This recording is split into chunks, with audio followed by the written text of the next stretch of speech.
This meeting is being transcribed and stored.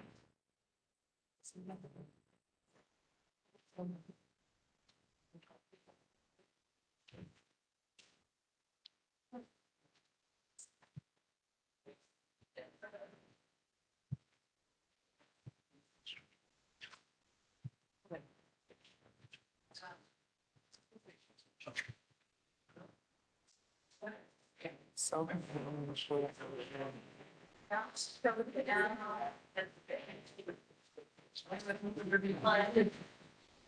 That's that one though. Gills?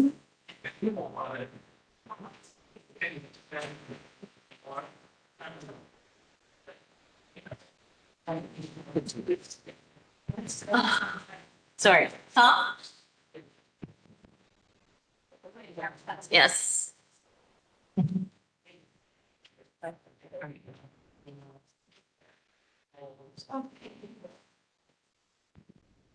So.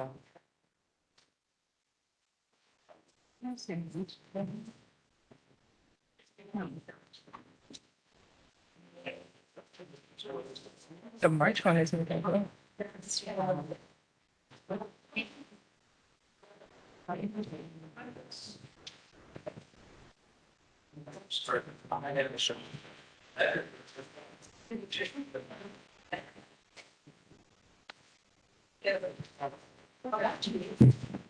It's a bird.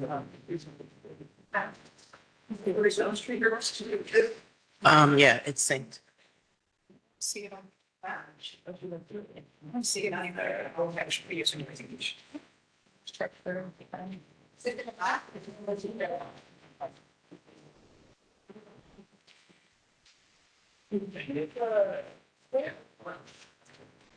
Oh, I spent it. Okay. See her. It's been after 30 minutes. It should be. Right. So, but this is what you see. I know. It's 30 minutes. It should be very much. Translate.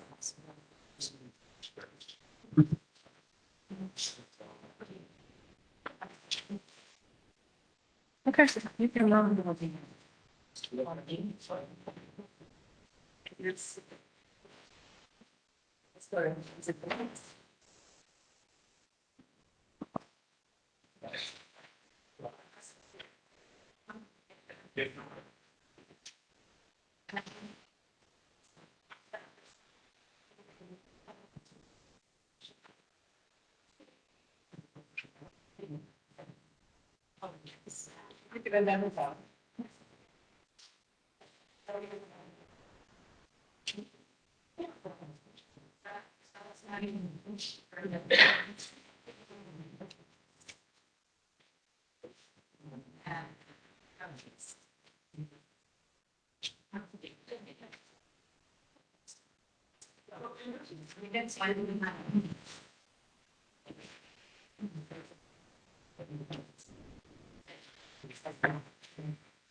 It's still looking. I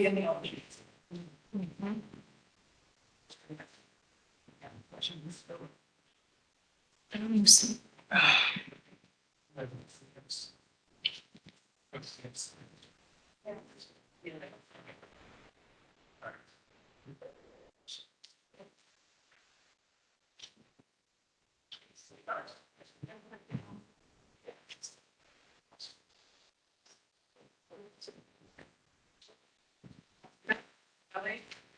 Belly, how you doing?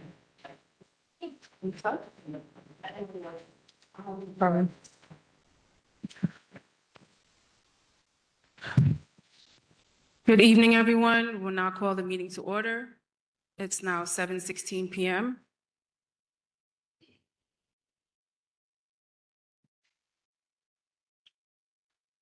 It is with deep sorrow that we announce the passing of our beloved chair, Roderick Daley. We extend our deepest and sincerest condolences to his family, his friends, and his loved ones near and far. Mr. Daly was one of one. I'm grateful to have known him and worked alongside him for the past few years. He meant so much to us, and he will never be forgotten. Our communications chair, Ms. Julius, will now read a statement from the board.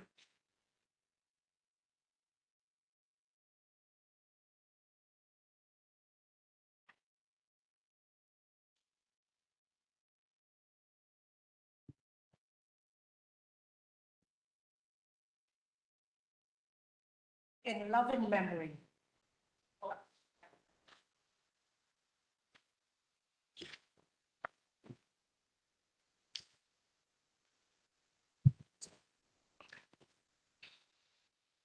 In loving memory of Chair Roderick Daly.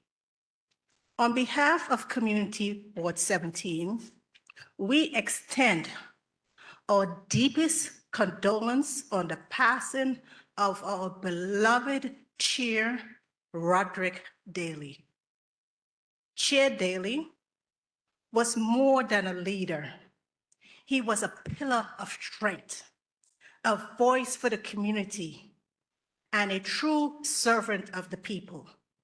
His unwavering dedication, steadfast commitment, and genuine love for this community have left an indelible mark that will not be forgotten. He led with purpose, compassion, and integrity, always striving to uplift and support those around him. We are profoundly grateful for the years of service, for the countless lives he has touched, and for the legacy of the leadership he leaves behind. His impact will continue to be felt throughout Community Board 17 for years to come. To his family, we extend our heartfelt prayers and deepest sympathies. Please know that you're in our thoughts during this incredible, difficult time. We pray that you find comfort in the love that surrounds you, strength in the memories you shared, and the peace in knowing how deeply he was respected and cherished by this community. Chair Daly, light will continue to shine throughout all of us who were blessed to know him and serve alongside him. With deepest sympathy and gratitude, Community Board 17. Thank you, Chair Julius. So we're getting ready to move into our committee report. I just want to make a brief comment to set the tone for the meeting. We are, besides ourselves, at the loss of our chair, both for his meaning to this board and his meaning to all of us individually. He was the kind of person who would call anyone at the drop of a dime. So we all have a close personal relationship with him. That being said, we do have a very tight agenda today, and we want to be respectful of everyone's time as well as the chair's legacy. So our request is for board members, as you do share your committee reports, please do not take this as a time to share thoughts of remembrance. We will open up some time for that during the special report. We will also have time for the community to speak about Chair Daly, and I will make an announcement as such, but for the sake of business, we're asking that people do conduct business as planned on the agenda. We have purple pins for pancreatic cancer awareness in the back, or purple ribbons if you'd like to wear one. There's also a memory book if you'd like to sign it, and we'll hand that to Chair Daly's family. We'll probably keep it around maybe for another meeting and then hand that over to Chair Daly's family. We also have members of Catholic Charities in the room to provide brief support. So if the Catholic Charities representatives could raise your hands, please. They're in the back. If you want to step aside for a moment, and there's another volunteer on the other side of the room. If you want to step aside, they are available. And lastly, Chair Daly's family has expressed that, they're really grateful and could use all the support that they can. An email did go out to the community today that his memorial is planned for May 1st and May 2nd. Further details will come, but the date and location have been set. His wife has requested that if anyone would like to share any kind of support, she would be really appreciative, whether that be monetary or in-kind donations. If you'd like to make a monetary donation to Chair Daly's family, please contact the board office or bring it to the board in an envelope. Everything will just be put in one large envelope and handed over. If you'd like, excuse me, if you would like to make an in-kind donation, that's water bottles, food catering, maybe some of the restaurants that have worked with him, if you want to offer some of that, please call the board office. You will be put in contact with Chair Daly's widow and can iron out the details there. The board office phone number is 718-434-3072. Again, we will open up time during this meeting to just honor his memory and be in community with each other. But in light of the business that does need to be conducted, we're asking that people keep their reports brief and on topic. So thank you so much. And with that, we can start the committee reports.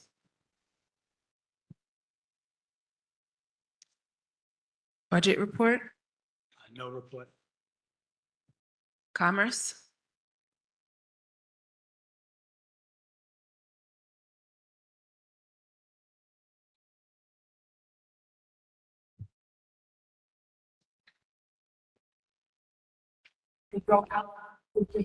Good evening, everyone. Hassan Bakardine, Commerce Committee Chair.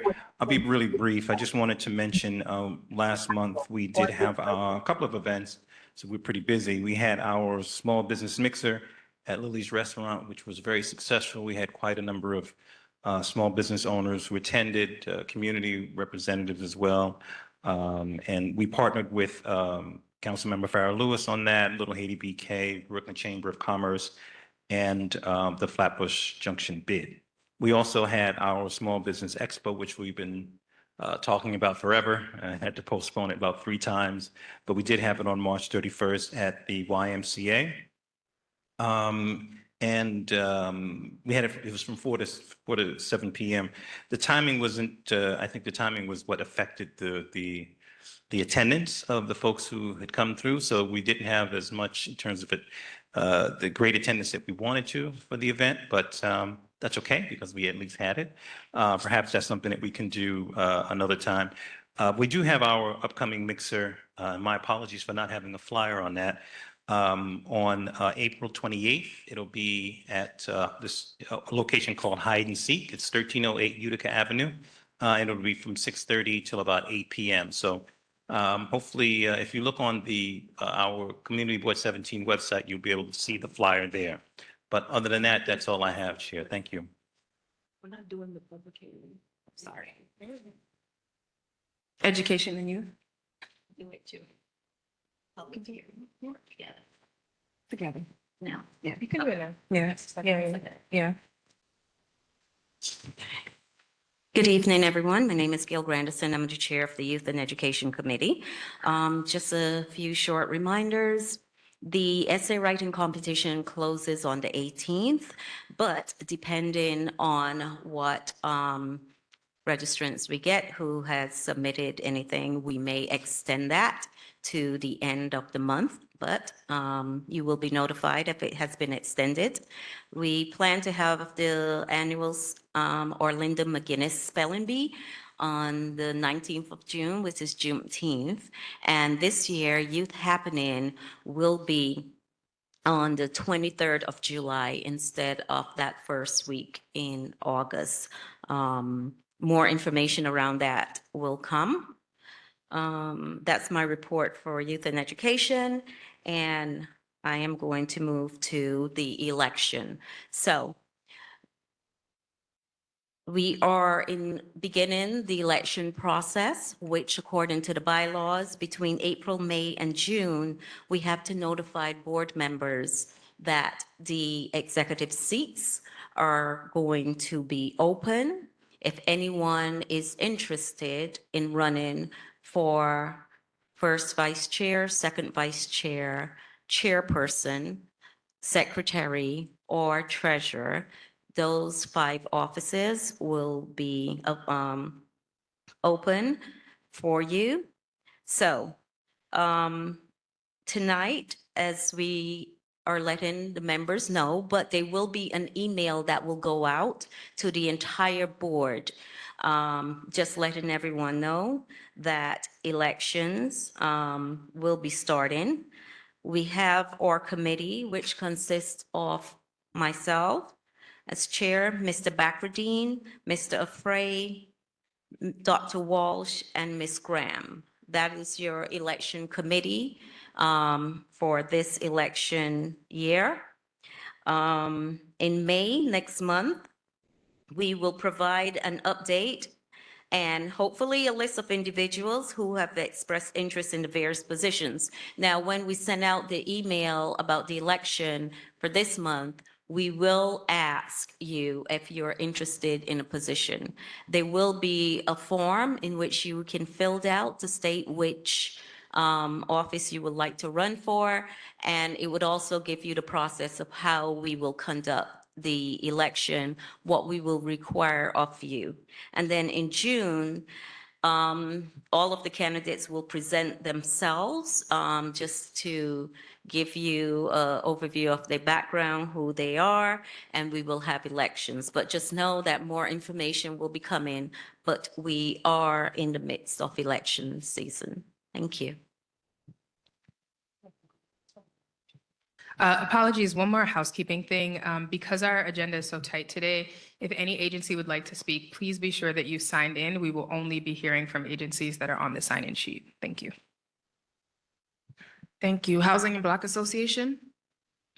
Is Ms. Theodore here? Land use, zone? Okay.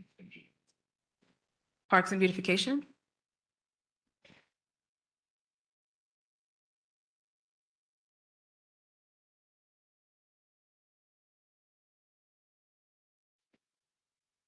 Good evening, all. My name is Berlotte Antoine, Chair for the Parks and Beautification Committee. Thank you for attending our last meeting on April 7, where we had a presentation on plant poisoning prevention. If you need some materials on that topic, you can reach out to the board office and pick up some materials, because we will have some materials available for you. On May 5th will be our next meeting, where we will have a presentation on composting and the requirements. Let us know if you want to attend. You can go online and receive and find more information and receive the link to attend our meeting on May 5th at 7:30, which will be a Tuesday. Couple of announcements. This year, our annual event at Portergate Park will be on August 12. Where we will have a lot of agencies tabling. If you want to table at Portergate Park on our event, please let us know so we can register you and then we can follow up with you. Once again, this is in August. June 12th, we'll have the meet and greet like we did it last year at the board office, where people in the community and agencies stop by, talk to us, and know what the community board is doing, especially what the Parks and Beautification Committee is doing. Lastly, thank you for everyone who attended our street tree care. We did that around Tilden Playground, where we take care of some trees around that playground, and it was well attended. Thank you so much. And I will be sitting here. If you need to ask me some questions, I will be available. Thank you. Thank you, Chair Berlotte. Public Safety, Transportation? Sanitation? Social Services? Okay. Personnel?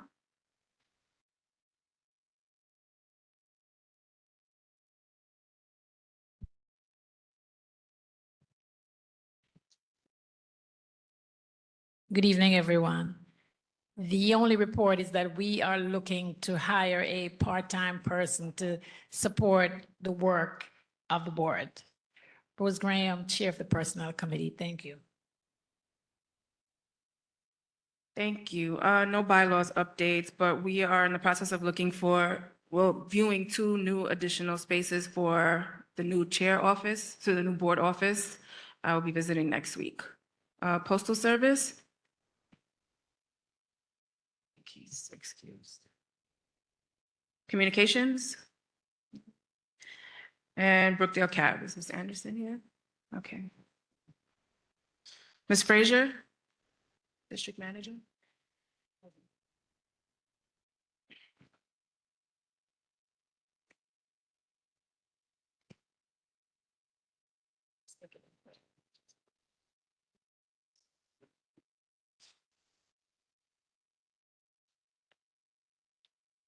Good evening, everyone.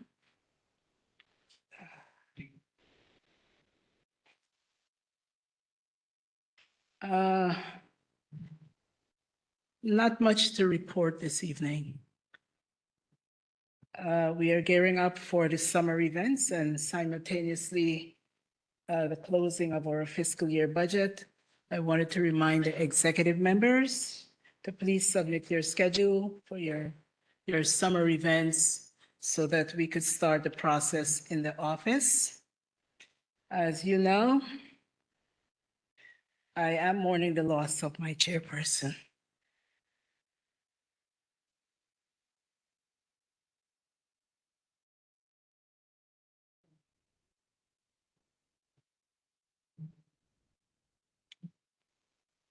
I'm sorry.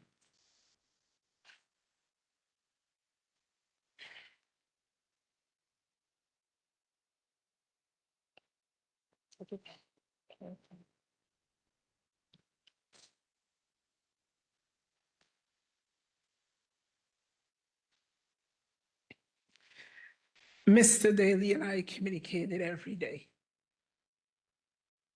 Every single day. Since he became chair of the board. My last text to him was 9/18. So I gotta go. Thank you. Do you want me to read anything?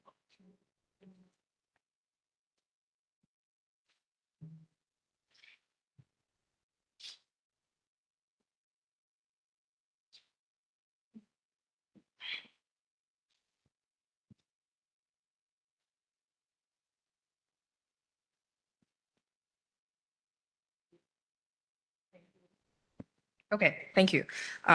We're just gonna wait a minute to give everyone a minute to collect themselves, and then we will be starting with the agency report shortly. So again, if you're an agency that would like to speak and you're not on the list, please make sure you're on the list. And Ayana, if you could bring the list up to us in a minute or so, that would be great.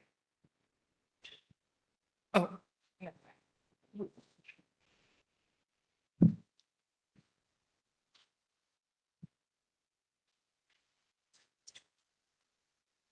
Yeah.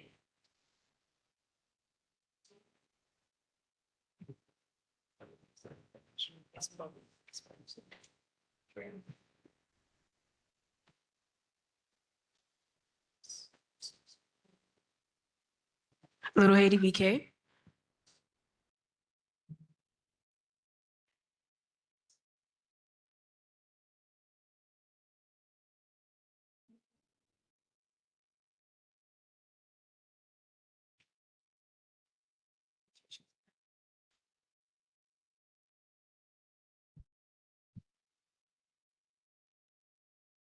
Can everyone else who's giving an agency report please line up? Hello, everyone. My name is Mahalia. I'm from Little Haiti BK. I'm here to present some new events that we have coming up. The first one would be the Big Reuse, which is we're partnering with the Big Reuse organization to do some street tree care in the Notion area, as well as combining the efforts of some of our volunteers to do the community cleaning. So that would be on April 25th between the hours of 2 to 4 p.m. So please sign up or volunteer. We have some flyers in the back there for that event, and we will be continuing our community cleaning along Nostrand Avenue and Flatbush Avenue between Farragut and Cortellu every other Saturday. Thank you. Thank you. Next agency report.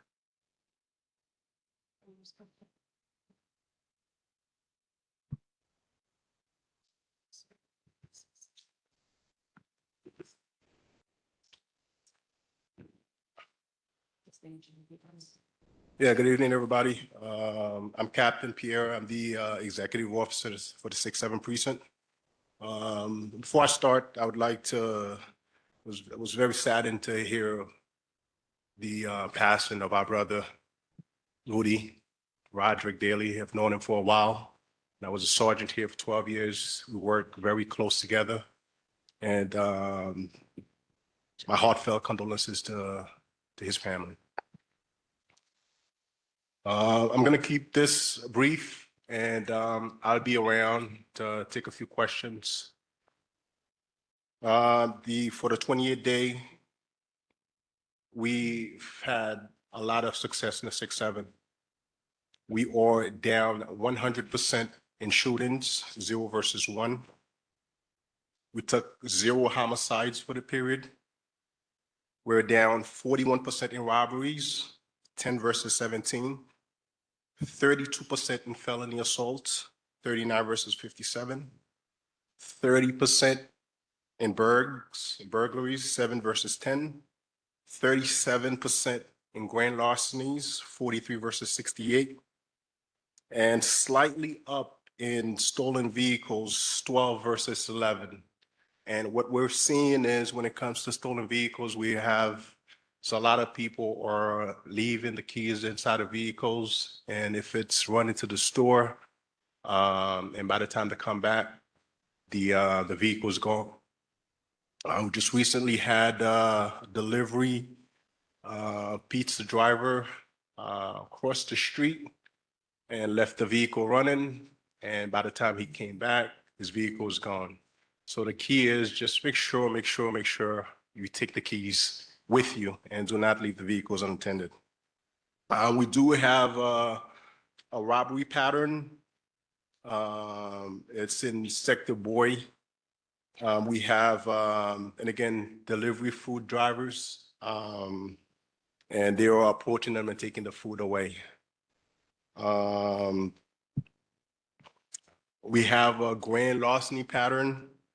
And we do have a lot of people, and they mostly contacting our elderlies. They falsifying, they representative of themselves, and they offering some type of services, and our elderlies are transferring their money to them. So we have a 73-year-old that transferred close to $90,000 in cash. And so that's something that we definitely have to pay attention for. And especially our elderlies, do not answer the phone if you don't know who it is, especially someone is representing themselves as somebody else that you have no idea who the person is. For the 28th day, we have taken 25 firearms recovered for the year. All right. So these officers in the 6-7s are out there and they're taking the guns off the street. And so I just want to make sure that we are aware of that. We have also taken 220 abandoned derelict vehicles, 220. And a lot of those phone calls are coming from you, communities. You got people who are parking illegally, blocking driveways. You got a lot of people working on their cars, abandoned vehicles. So when these phone calls come, we have our Q team and they take these calls very seriously and respond to these locations, and we confiscated these vehicles. So it's a total of 220 confiscated for the period. Mopeds, same thing. We took 67 unregistered mopeds, motorcycles by our Q teams. And this is my report, so I'll be here to take a few questions if you have any. Thank you. Woody Lane? Is there a representative from Woody Lane here?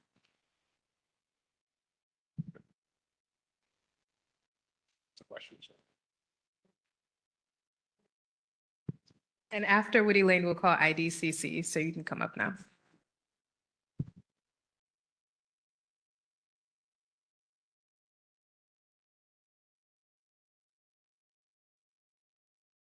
Good evening. My name is Henry Scott. We have a few people that's here from Woody Lane. And Sorry. we have, can't hear? Oh, this one? Good evening. I can hear myself. Yeah, we have a few people here from Woody Lane, which is good. The area where we are is Woody Lane, East 56th Street, Kings Highway, East 38th Street. Our concern is about, mostly at this time, is vehicle parking from repair shops that's along the East 56th Street. And they're making two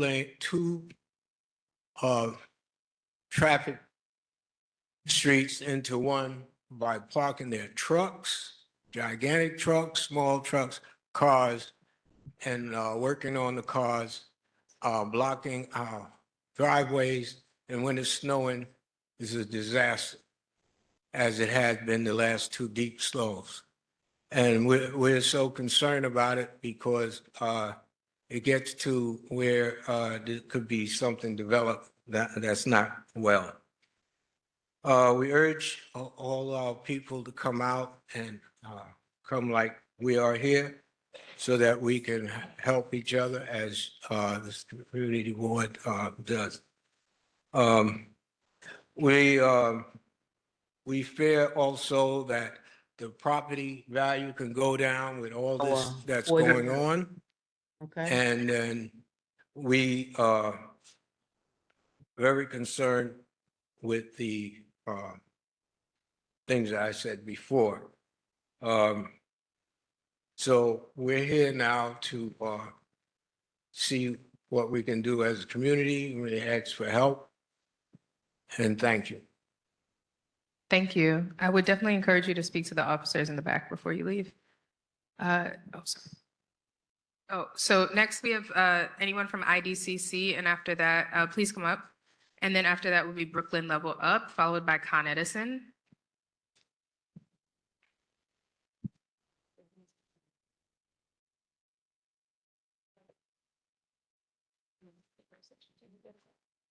Good evening, everybody.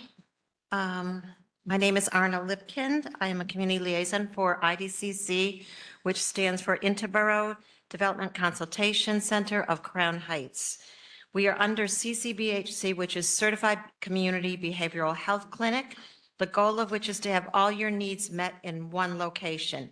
How many people know someone who has gone through or going through a mental health challenge and not know how to help them, or tried, but they are not ready to receive your well-meaning help? I'm sure there are many people that could raise their hands here. Many people do not feel comfortable speaking about these issues. However, since COVID-19 going into 2020, with the initiation of Thrive NYC under Mayor de Blasio, we are speaking more openly about this subject because these issues have risen to the forefront of our communities. I recall Mayor de Blasio's wife, Charlene McRae, doing PSAs on this subject in order to lighten the stigma of mental health so we can more openly speak about it and get the tools we need to help ourselves, our families, friends, and the community at large.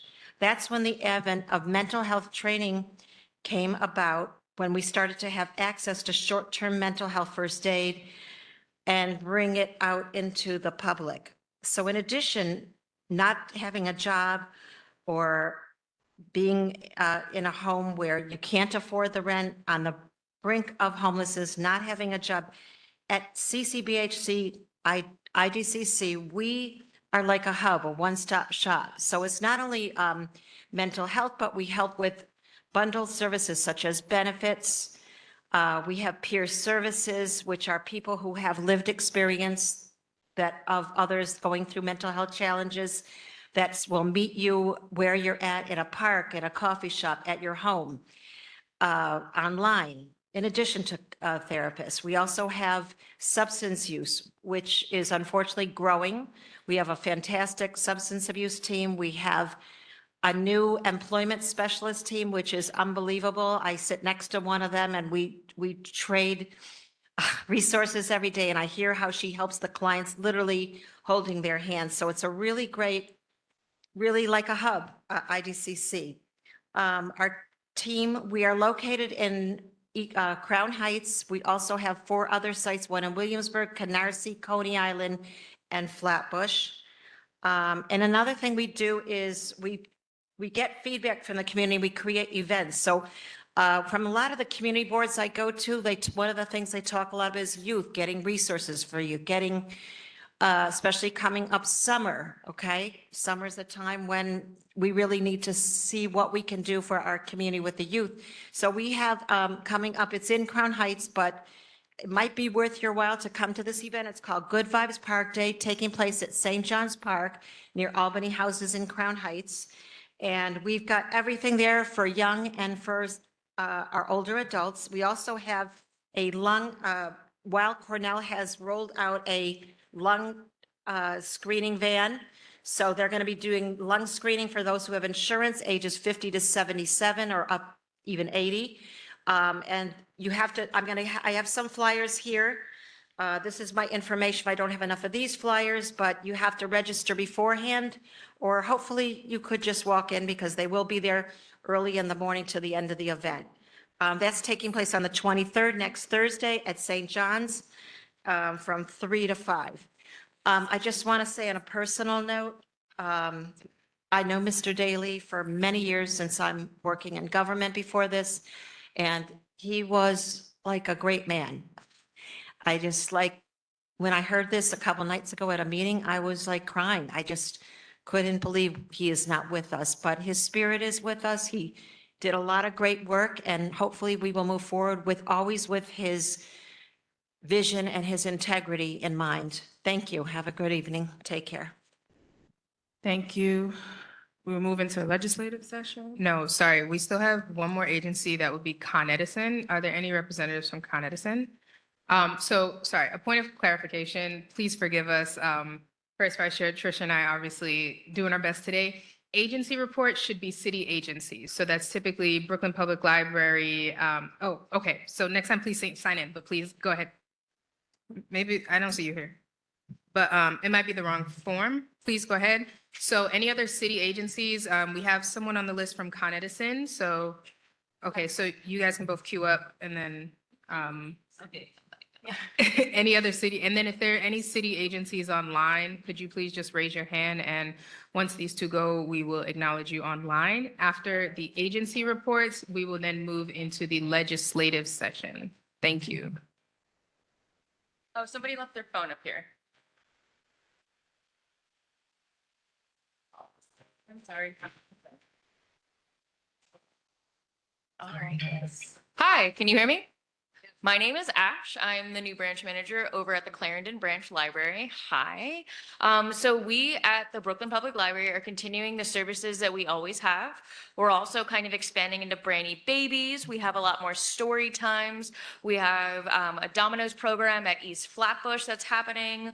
We have a lot of resume help that we're offering as well in certain different branches. We also have English classes. We also offer classes to help people achieve citizenship. We have summer coming up, so we look forward to having the youth come and visit us for our summer reading program. We also are hoping to expand that to be more of an all ages and more inclusive program. The 3 libraries that serve this community board would be East Flatbush, Rugby, and Clarendon. If you have any interest in coming to our programs, we have calendars and program flyers at the front, and we'd love to see you come in. Clarendon reopened last year after a 3-year closing, and it's something we're really proud of. We want people come in and to use our services. We also have a very beautiful area you can sit in, and it's outside. It's a beautiful outdoor area, and we'd love to see your faces there. So thank you. Thank you, Con Ed.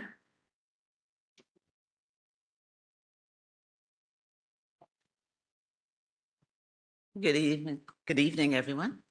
Evening, and I too would like to extend my condolences on the passing of Mr. Daly. He was a new friend, but it's still heartfelt. Thank you with that. I'm here today to just basically talk to you, announce a new program that Con Edison has. It's our Energy Affordability Assistance Program. I know many of you have had difficulties with your utility bills, but I am pleased to say that Con Edison has now started a new program. As I said, it's the Enhanced Energy Affordability Program. This is a program that is for people who are slightly above the, I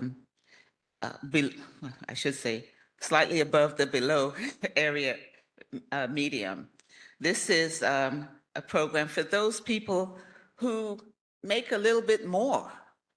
You make a lot of money, most of us do, and we need to have an opportunity to help those people who have large bills and still be able to receive some sort of discount. So with this enhanced program, to be eligible, you need to be a residential customer, use the Con Edison services, and not be enrolled in any other government assistance program. And you should earn less than the household area medium income thresholds. And just here's an example. The household size. If your income is 113,000, you would be eligible. For a family of two, 129,000. Anything under those amounts, we have the three families for. I have flyers in the back to give you further information on that and the different threshold levels that would be eligible for these programs. Okay, so usually most of the bill discounts will range from $1 to at least $135, and it varies on the size of the household and the electricity that you use. This program, you could receive discounts for up to 18 months. But the key thing with this program is you must register. And in order to do that, you need to visit the Con Edison website, and that's at coned.com/EAP, Energy Affordability Program. This is a self-enrollment process, and if you're looking for discounts with your utility bills, please visit our website. Thank you. Flyers are in the back as well. Thank you. Are there any agencies present online? Okay, we can move into legislative session.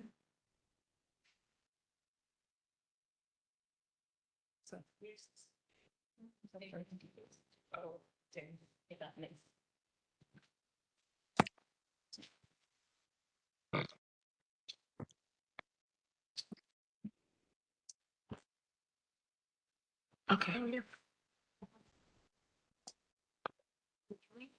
Ayana, did we get all of them? Into that. Bailey's office?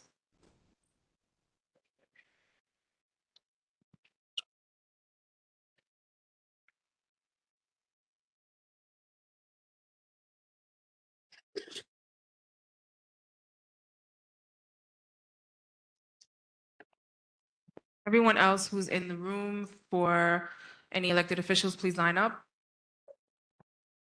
Good evening, everyone. My condolences on the loss of Chair Daly. I've known him since before I was coming to these meetings, and I'm a lifelong resident of Community Board 17, and I'm sorry for your loss. Okay. My name is Ayana Williams. I'm the Chief of Staff for Councilmember Darlene Mealy of the 41st Councilmanic District. Just to give you our normal run of show, on Mondays, we have 2 free immigration attorneys in our office. On Tuesdays, we have a housing specialist in our office. He's not an attorney. He's a specialist that assists with existing housing issues.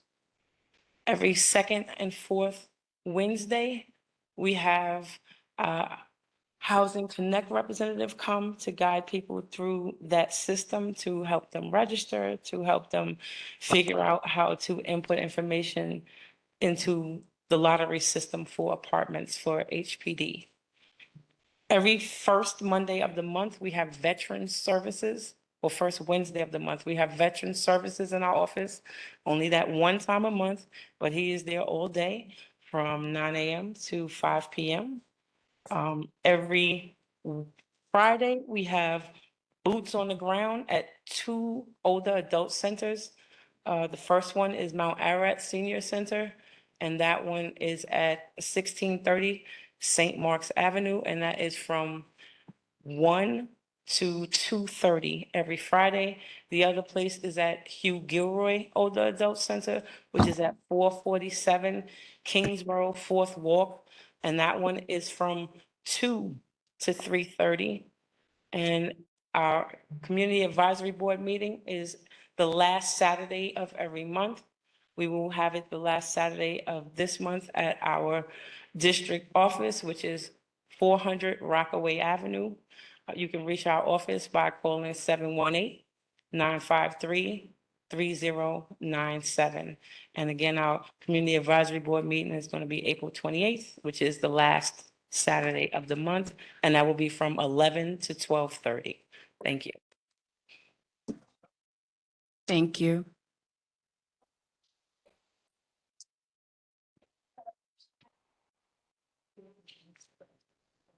Hi, everybody. My name is Alicia Reed Miller. I work in community affairs for the Brooklyn Borough President, Antonio Reynoso. So on behalf of him, I wanted to offer my deepest condolences for the passing of Chair Roderick Daley. Chairman Daley cared deeply about the board and the community, and the Borough President's thoughts are with his community, family, and the entirety of the community board.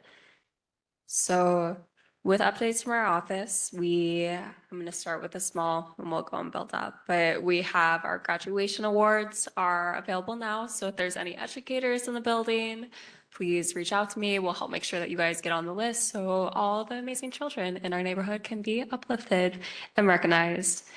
We also are going to be participating in New York City Teen Dating Violence Awareness Walk, which is going to be next Saturday. So if you have any questions, there's flyers in the back. Feel free to talk to me. It should be a really great event going and raising solidarity and awareness. And we also are having an initiative going, trying to bring more manufacturing jobs, which are well-paying, easy to go and access in Brooklyn. So we're having a special weekend at the beginning of May to go and celebrate that. So it is Made in NYC week. It's May 3rd to 5th. There are flyers in the back. And each day, I believe from Sunday through Tuesday, we'll be highlighting jobs in manufacturing and panels talking more about how we can go and add more environmental sustainability to that. And finally, to close off, tomorrow we are having our State of the Borough address, and everyone here is very formally invited by me right now to go and come. So I hope I see every single person in this audience there tomorrow. I'll be sad if not. And that is Brooklyn Museum, 7 p.m. Doors open at 6, so get there a little bit early, and I hope to see y'all there. Thank you all. Thank you.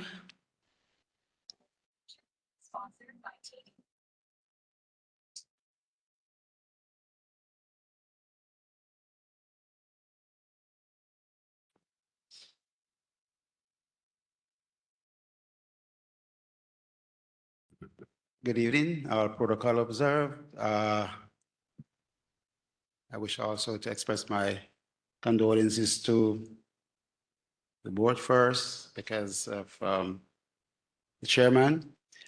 But I want to defer my time because the assembly members are on their way and I see that the time is going. I don't really want that to be so much of a factor in the flow of things. So she will be here in about 5 minutes. Is that okay? So she can, okay, all right. Good. We can do the roll. We have oh, online, right? And Rodney's from Ghana. Okay, we have representatives from. Good evening, everyone. My name is Daniel Heredia. I'm here on behalf of Councilmember Farah Lewis. She is also on her way, so I will be very brief. I just want to specifically call attention. So we have the Flatbush Development Corporation here in the back. They are doing our participatory budgeting, which is our annual process to allow $1 million of New York City's capital budget go into projects that affect this community. There's a number of different vote sites around the district, including at the our very own Community Board 17 office on the corner of Albany Avenue and Farragut Road. So please make sure you get a treat, get some information about the projects that are available. We are very excited. There's a number of different things that affect our community, like tree guards, school upgrades, and other capital improvements. So wanted to give a shout out. Make sure to stop by that table before you leave. Thank you so much. We allocate a lot of money, like many millions, but the 1 million is what people can vote directly towards to choose amongst themselves. Thank you. Thank you. We have a representative from Yvette Clark's office online. Hi, good evening, everyone, and also our condolences, Chairman Daley. I'm Rachel O'Neill, Director of Constituent Services for Congresswoman Clark. And I wanted to let you guys know about two things that we have coming up. We have our Congressional Art Competition. The deadline for our high school students to submit their artwork has been extended to Monday, the 20th. And if you have students in high school who would like to participate, they can reach out to Orlando Ross in our district office at 718-287-1142. Then also we have a Central Brooklyn job fair that we're doing in collaboration with a number of electeds, and that's going to be on May 5th, 2026, from 10 a.m. to 2 p.m. at the Central Library in Grand Army Plaza. So if you have people that want to attend, our outreach team have attached the flyers to the Community Board 17. I think it's a portal that they submit them to you all for. And I also put the information in our chat. Thank you. Have a good day. Thank you. The Assembly members rep online. Good evening, everyone. My name is Farida. I work for Assemblymember Rodney Bashar Hermelin as her legislative director. I just want to give my condolences on the passing of the chair. We don't really have much, but we do have our upcoming annual MWBE Advocacy Day on April 28th up in Albany. It's going to be a fun-load event with a lot of agencies and vendors. So if you could make it to Albany on that day, it would be a lot of fun. And that's just all we have so far for now. Thank you. Assemblymember Chandler Waterman.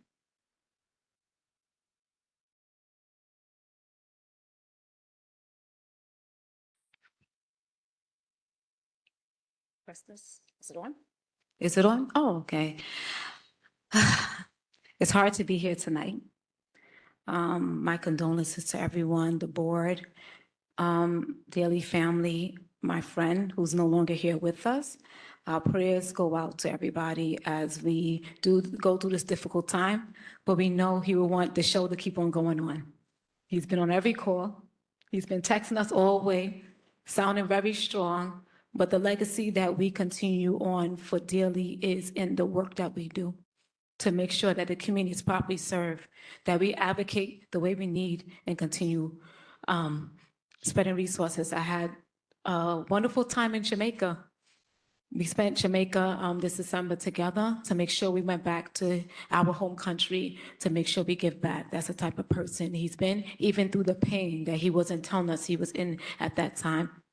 So I love you dearly, and we're going to continue doing the work you have started. So to the board, my condolences and thank y'all so much for your leadership. And I know y'all will continue doing an excellent job, and to our district leader and the whole Community Board 17 and all the members. With that being said, I am having a couple of events coming up. One of the big things that we are doing is our State of the District. It's happening this Saturday at 1 p.m. at PSI 66, which is 845 East 96th Street by Forster Avenue.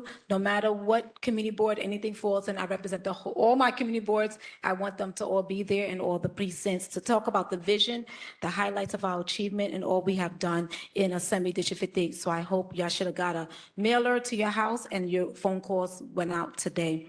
In addition to that, we have two, with the pending summer, as today feels like it's summertime. I have myself and Assemblywoman Jamie Williams, we have put together funds for a free swimming program at Hebrew Education Society. That's from ages from 5 to 12. Please, there's a paper so you can register your child, your neighbors, or who you have to go to. Its space is limited. In addition to that, we have a free summer camp at Kingsborough College to make sure that we learn about maritime, marine life, and both things are doing water safety. Unfortunately, we had youth that did drown 2 years ago, and we want to make sure our community members are educated. So we are also doing a water safety actually in the water at the beach over there by Kingsborough for the youth and for just in case they want it as a job career.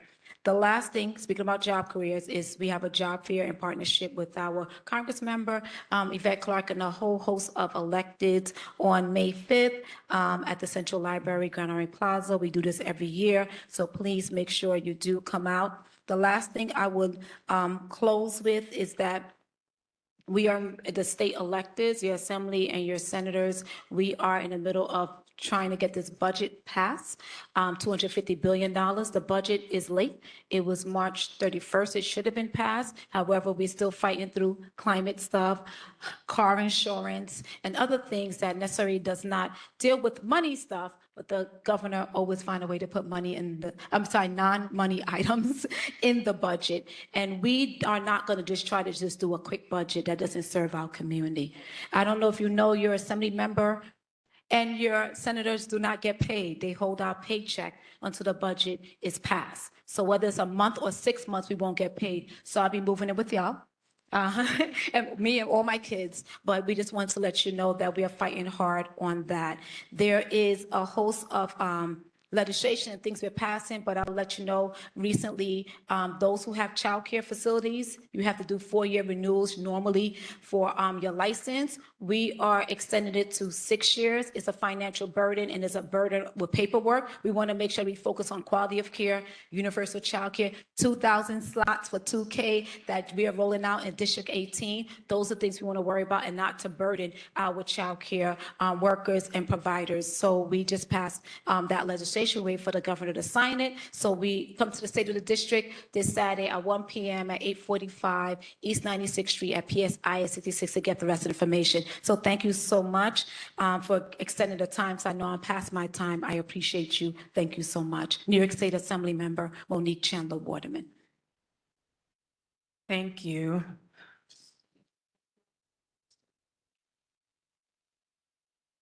Okay, community session. If anyone would like to share, they can step up to one of the two mics.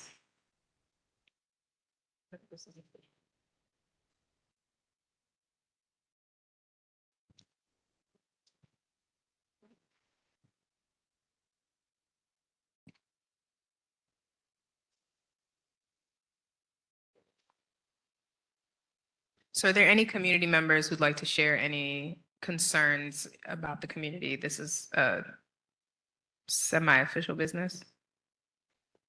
Okay, if not, Ayana, can you change the screen? And Dr. Galbraith, we'd like to call you up right now. Thank you. May I ask a question? Oh, sorry. May I ask a question, please? Yes, please state your name. My name is Phyllis Herbert. What time on the 5th of May is the jobs fair at the Central Library? What time is the jobs fair on May 5th, Dalton? Do you know? Sorry? 10 a.m. 10 a.m. to 2 p.m. Thank you. No problem. So Reverend Galbraith of Alliance Tabernacle, who is a longtime board member, is going to come up now and share some words. Before he does that, I just want to remind everyone again, As stated before, we have people here from Catholic Charities providing grief support if you would like to speak to them. We would also appreciate if you sign the memory book. If you want to leave a message for Chair Daly's family, we'll have that this meeting and the next, and then hand that over to his family. And again, if you missed the reminder earlier in the meeting, Chair Daly's widow has said that she is happy to accept any support that any community members can provide. If you'd like to make a financial gift, please bring it in an envelope to the board office and we'll pass it along. If you're able to make an in-kind donation for the memorials May 1st and 2nd, whether it's food, bottled drinks, please contact the board office and we will connect you with his family to make those arrangements. Thank you all so much.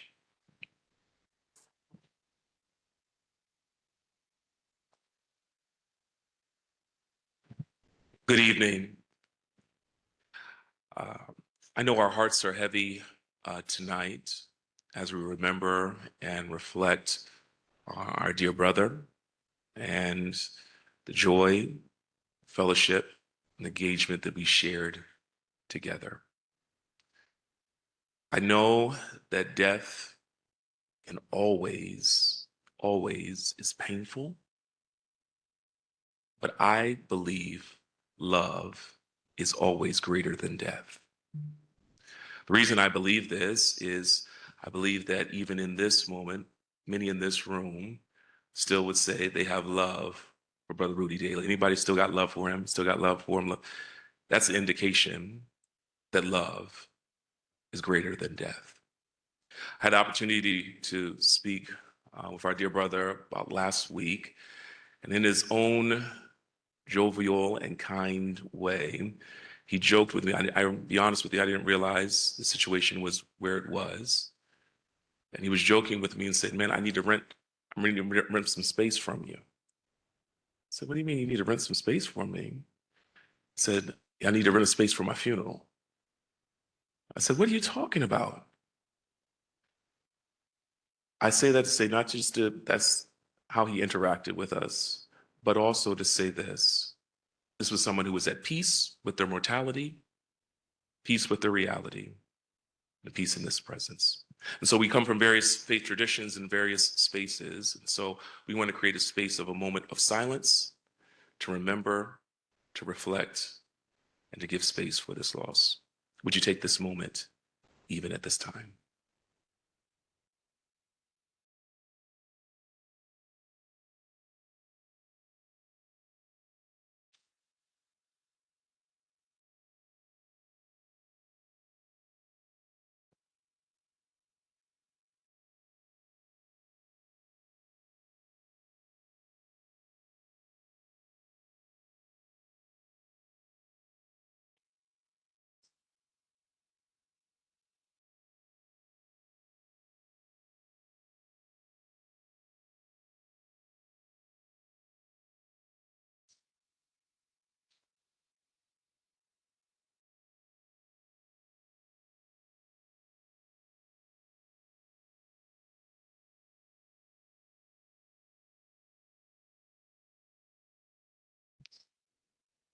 We mourn.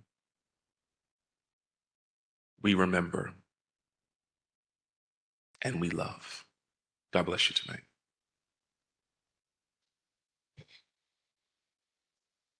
Thank you so much.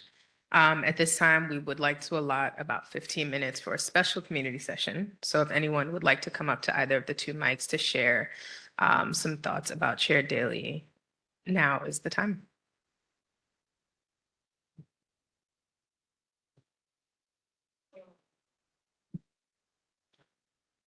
Someone online, you can come off mute and go ahead.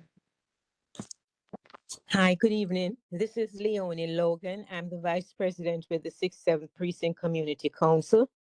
On behalf of the 6th 7th Precinct Community Council, sincere condolences to Mr. Daly's family on his passing. May his soul peacefully rest.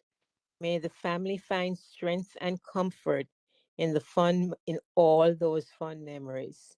Blessings, everyone. Thank you.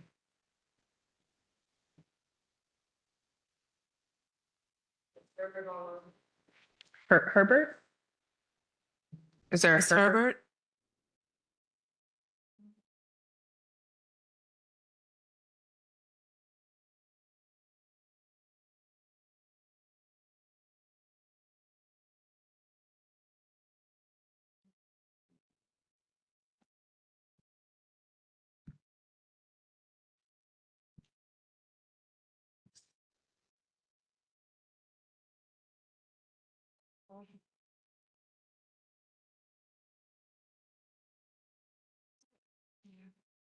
Hello?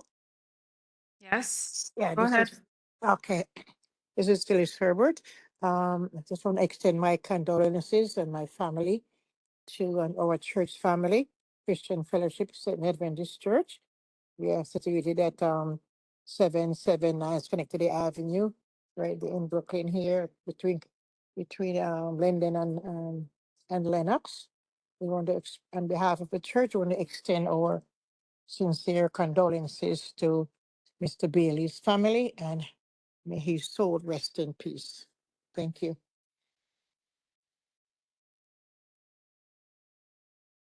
Anyone else?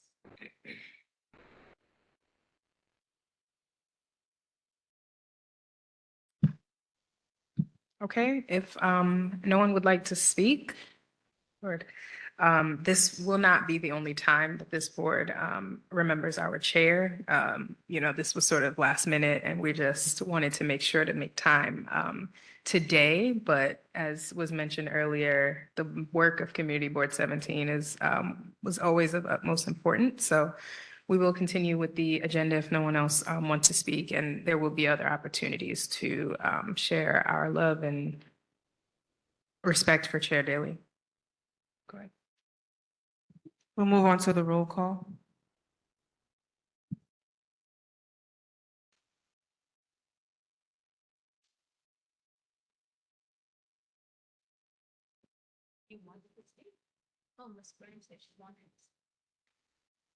Sure.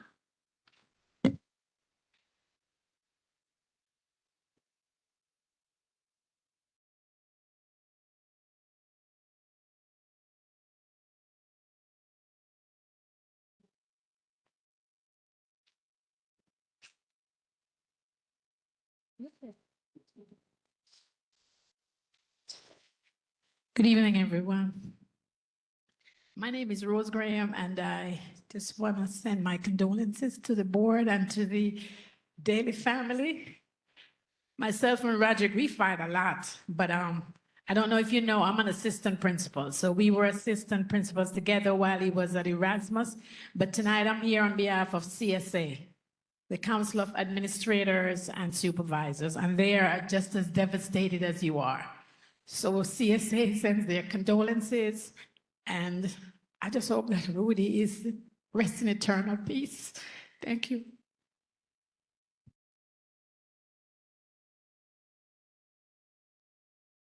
I'd like to say something as well. As Rose said, I also used to fight with Rudy all the time. And as angry as I ever got, I'm so much more angry at him today because how dare he? He was such a fighter, and he would get sick and he would say, I'm in the hospital, and he would come out every time. And the last time he was in the hospital, I went to see him, and he was like, you know, the doctors, they're not sure, but I just said they just need to give me a little radiology on this leg, and his leg was really swollen. And the nurses came to take him on a walk around the floor. And, you know, they had this chair, and they were like, we have this chair in case you need something. I was like, you know, chair. And they followed him around the hospital floor with this chair, and he refused to sit down. He just made sure he took that loop, and that was his physical therapy. And I just knew that he was going to pull through one more time.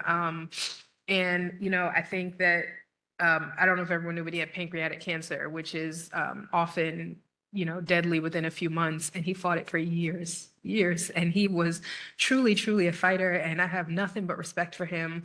And I think I'm still in shock. It still feels strange. Like many people said, a lot of us were still speaking to him last week, this weekend, you know, and he sounded about the same. And so I thought we had more time. But I do believe that his love for this community was so strong in not just the work he did, but the way he did the work. And I think that for all of us here, it's our charge to just carry that on as well as we can. So just want to say rest in peace, Rudy.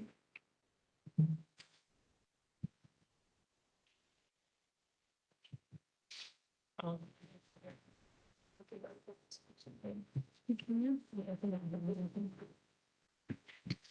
she's.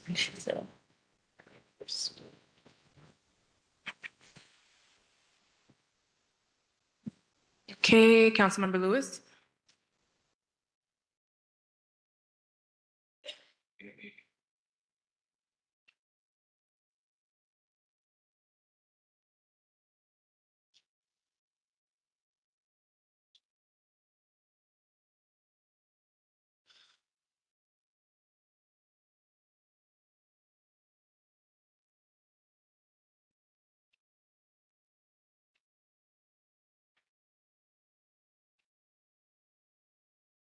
Good evening, everyone.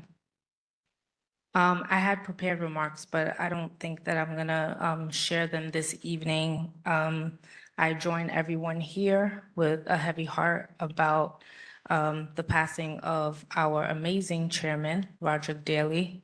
When I got the news, I thought it was a joke because Roderick normally shows up everywhere. Even though he's in the hospital, he'll say, I'm not gonna come, and then he still shows up.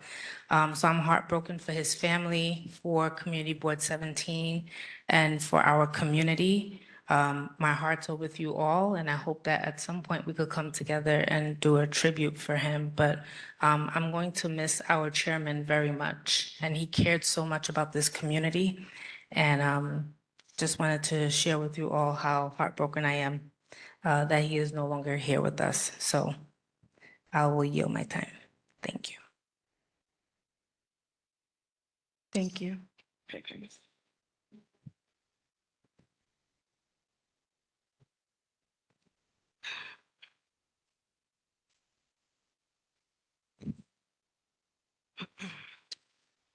Kwame Afraid.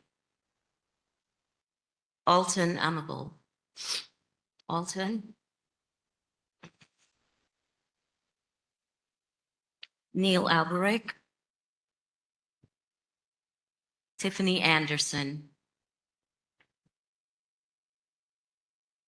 Berla Antoine. Hassan Bakrdeen. Celia Billen. David Boswin. Teresa Barrington. Teresa Barrington. Roderick Daly. It is symbolic that I call his name in recognizing his presence on this board. Herminia Daniels. Natasha Duncan. LaShawn Freeman. Charles Galbraith. Dorothy Gordon. Rose Graham. I'm here. Ronald Green. Magna Guillon. Gabriel Herrera. Michael Hill. Gabriel Holmes. Celia Hubbard. Kevin Jason. Afia John. Doris Jones. Nicole Julius. Tricia Lewison. Edith Mark. Daniel McCabe. Present. Mark New Year. Kenton Noel. Khadija Olawu. Montserrat Oni. Present. Danae Peters. Kia Phillips. Kaya, I'm sorry. Deborah Pointer. Chelsea Rillo.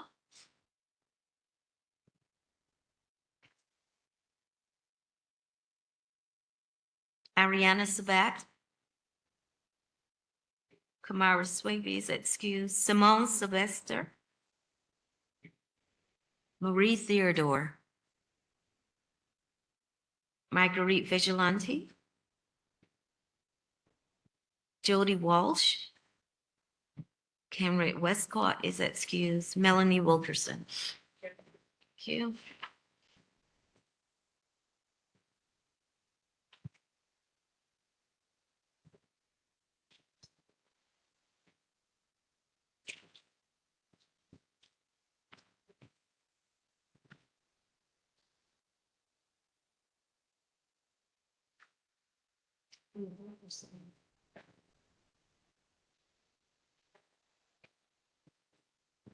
IBX presenters, you'll be next after this.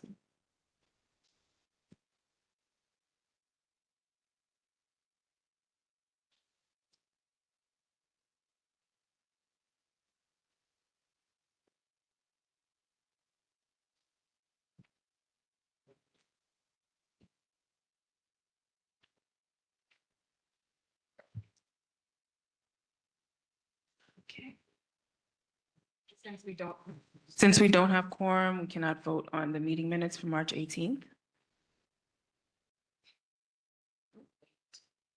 Excuse me? How many? Oh, Mars. Yeah.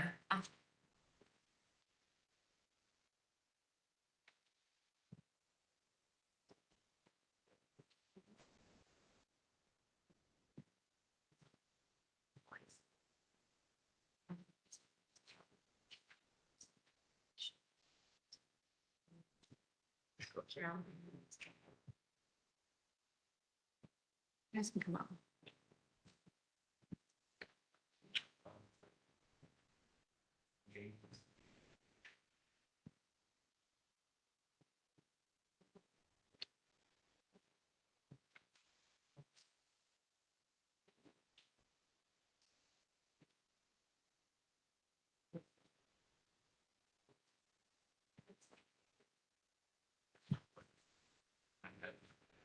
Yeah. I don't see.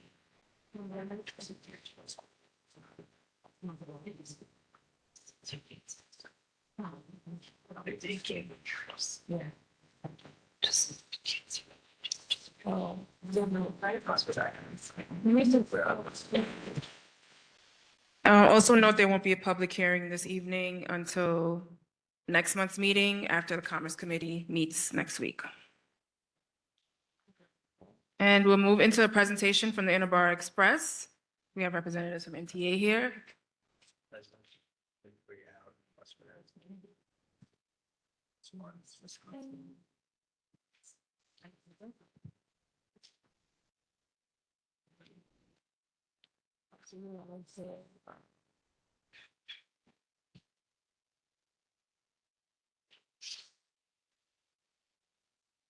Sorry about that.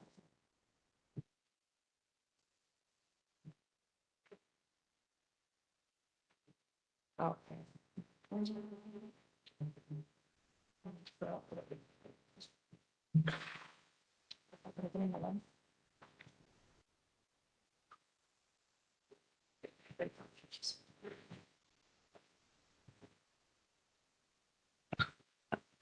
All right, good evening, everyone. Before we get started, my name is Anthony Drummond. I'm with Government and Community Relations with MTA New York City Transit. And just before the presenter start, just want to, on behalf of MTA, offer our condolences to Rudy and family, as well as to the community board too. So definitely will be missed.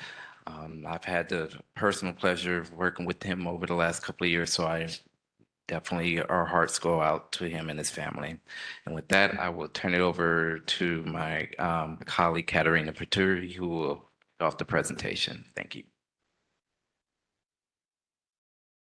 Thank you, Anthony, and good evening, everyone. My name is Katerina Patori. I'm a member of the Government Community Relations team for MTA New York City Transit.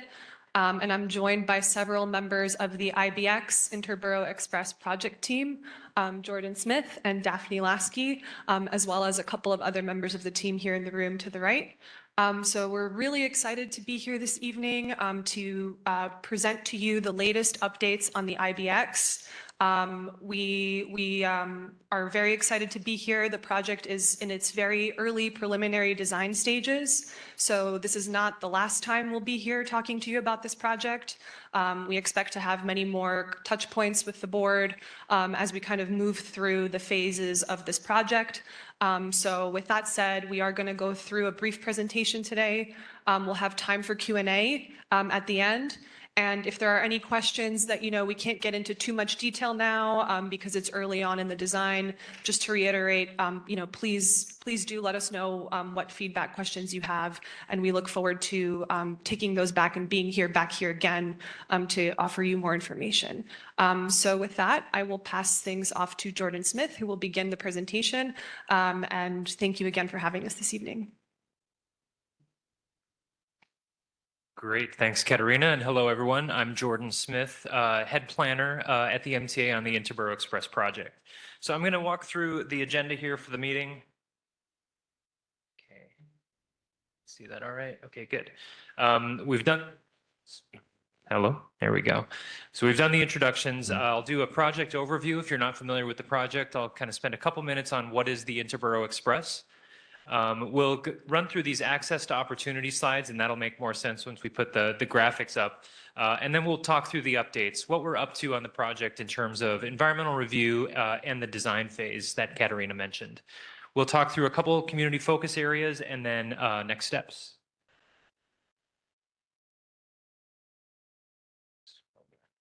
Okay, in terms of project overview, many of you are familiar, but if you're not, what the Interborough Express is, it's a new transit system. It's a new light rail line between Brooklyn and Queens. And you can see it on the graphic here in purple. So essentially what this is, it is the use of an existing freight line that exists today. There's several freight trains a day that run on the line.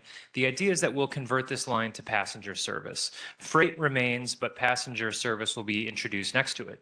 The good news with this project is that the MTA owns the majority of the corridor.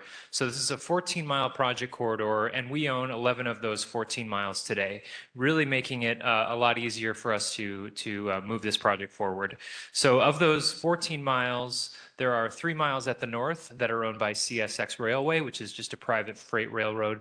But like I said, the majority of this corridor exists today as a freight line. What you can see on the map here is really the station locations. We call this IBX by the numbers. So I mentioned that it's a 14-mile corridor. Of those 14 miles, there will be 18 stations to ride or get on the IBX. Really, one of the main benefits of this project is how it connects within the existing subway system. Almost everyone here rides the subway. I know you're familiar with it. So of all the lines that we have within the subway system, IBX connects with 17 of those lines, which is almost every line in the system. And on top of the subway connections, there are also bus connections. Over 50 buses intersect with the corridor, as well as the Long Island Railroad via a short transfer at East New York or Woodside Avenues. And I'm just going to say here kind of just some basic statistics on the project. So like I said, this is a light rail line or a new mode for the MTA. It's essentially a rail project. To get from Sunset Park, Brooklyn Army Terminal, you can see on the map, to Roosevelt Avenue in 32 minutes. So, you know, it's a fast ride. And of those 32 minutes, we're expecting about 160,000 daily riders. So pretty good ridership expected. So access to opportunity, I mentioned this before. I don't need to tell you about the district. You're all more familiar with it than we are. But nonetheless, what we did is we took the district boundary and we put the IBX stations on it. And you can see those here at Utica Avenue and Remsen Avenue. So these are the Interborough Express stations that we're proposing that would travel through the district. And obviously, you know, as of today, the 2, 3, and 5 subway lines that the IBX project would connect with. So transfers would occur between those lines in the district. So in terms of access to opportunity, what we did, we tried to visualize some of the benefits of the project. And the way that we did that is we said, okay, suppose you're standing at the Remsen Avenue station today. So where we're going to build the IBX station at Remsen Avenue. So if you stand there today, where can you get within 30 minutes? And we show this on the map here in the dark orange. So within 30 minutes, you can get to that area. But once you build the Interborough Express, the lighter shading is where you can travel in 30 minutes. And what I think this graphic shows is how it really opens up huge parts of the boroughs, both Brooklyn and Queens, to people who are at that location today. So all these new destinations are available within 30 minutes. Brooklyn Army Terminal, Coney Island, Dumbo, Williamsburg, and others. So it's one thing to get farther within 30 minutes, but what does that get you? So we took that same area and we overlaid the services or the opportunities that you can access within that 30 minutes. And the numbers are astounding because from Remsen Avenue, you go from 126,000 jobs today to almost 1 million jobs once IBX is built within 30 minutes. That's a 7.5 time increase in what you can access from that location. And that's the same with healthcare facilities, you know, a 4-fold increase in what you can access in 30 minutes.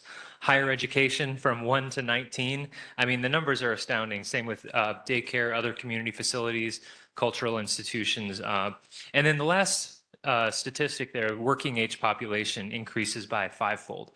This is both customers for a business, but also employees for a business who can travel to Remsen Avenue within 30 minutes, you know, to use the service and the customer base.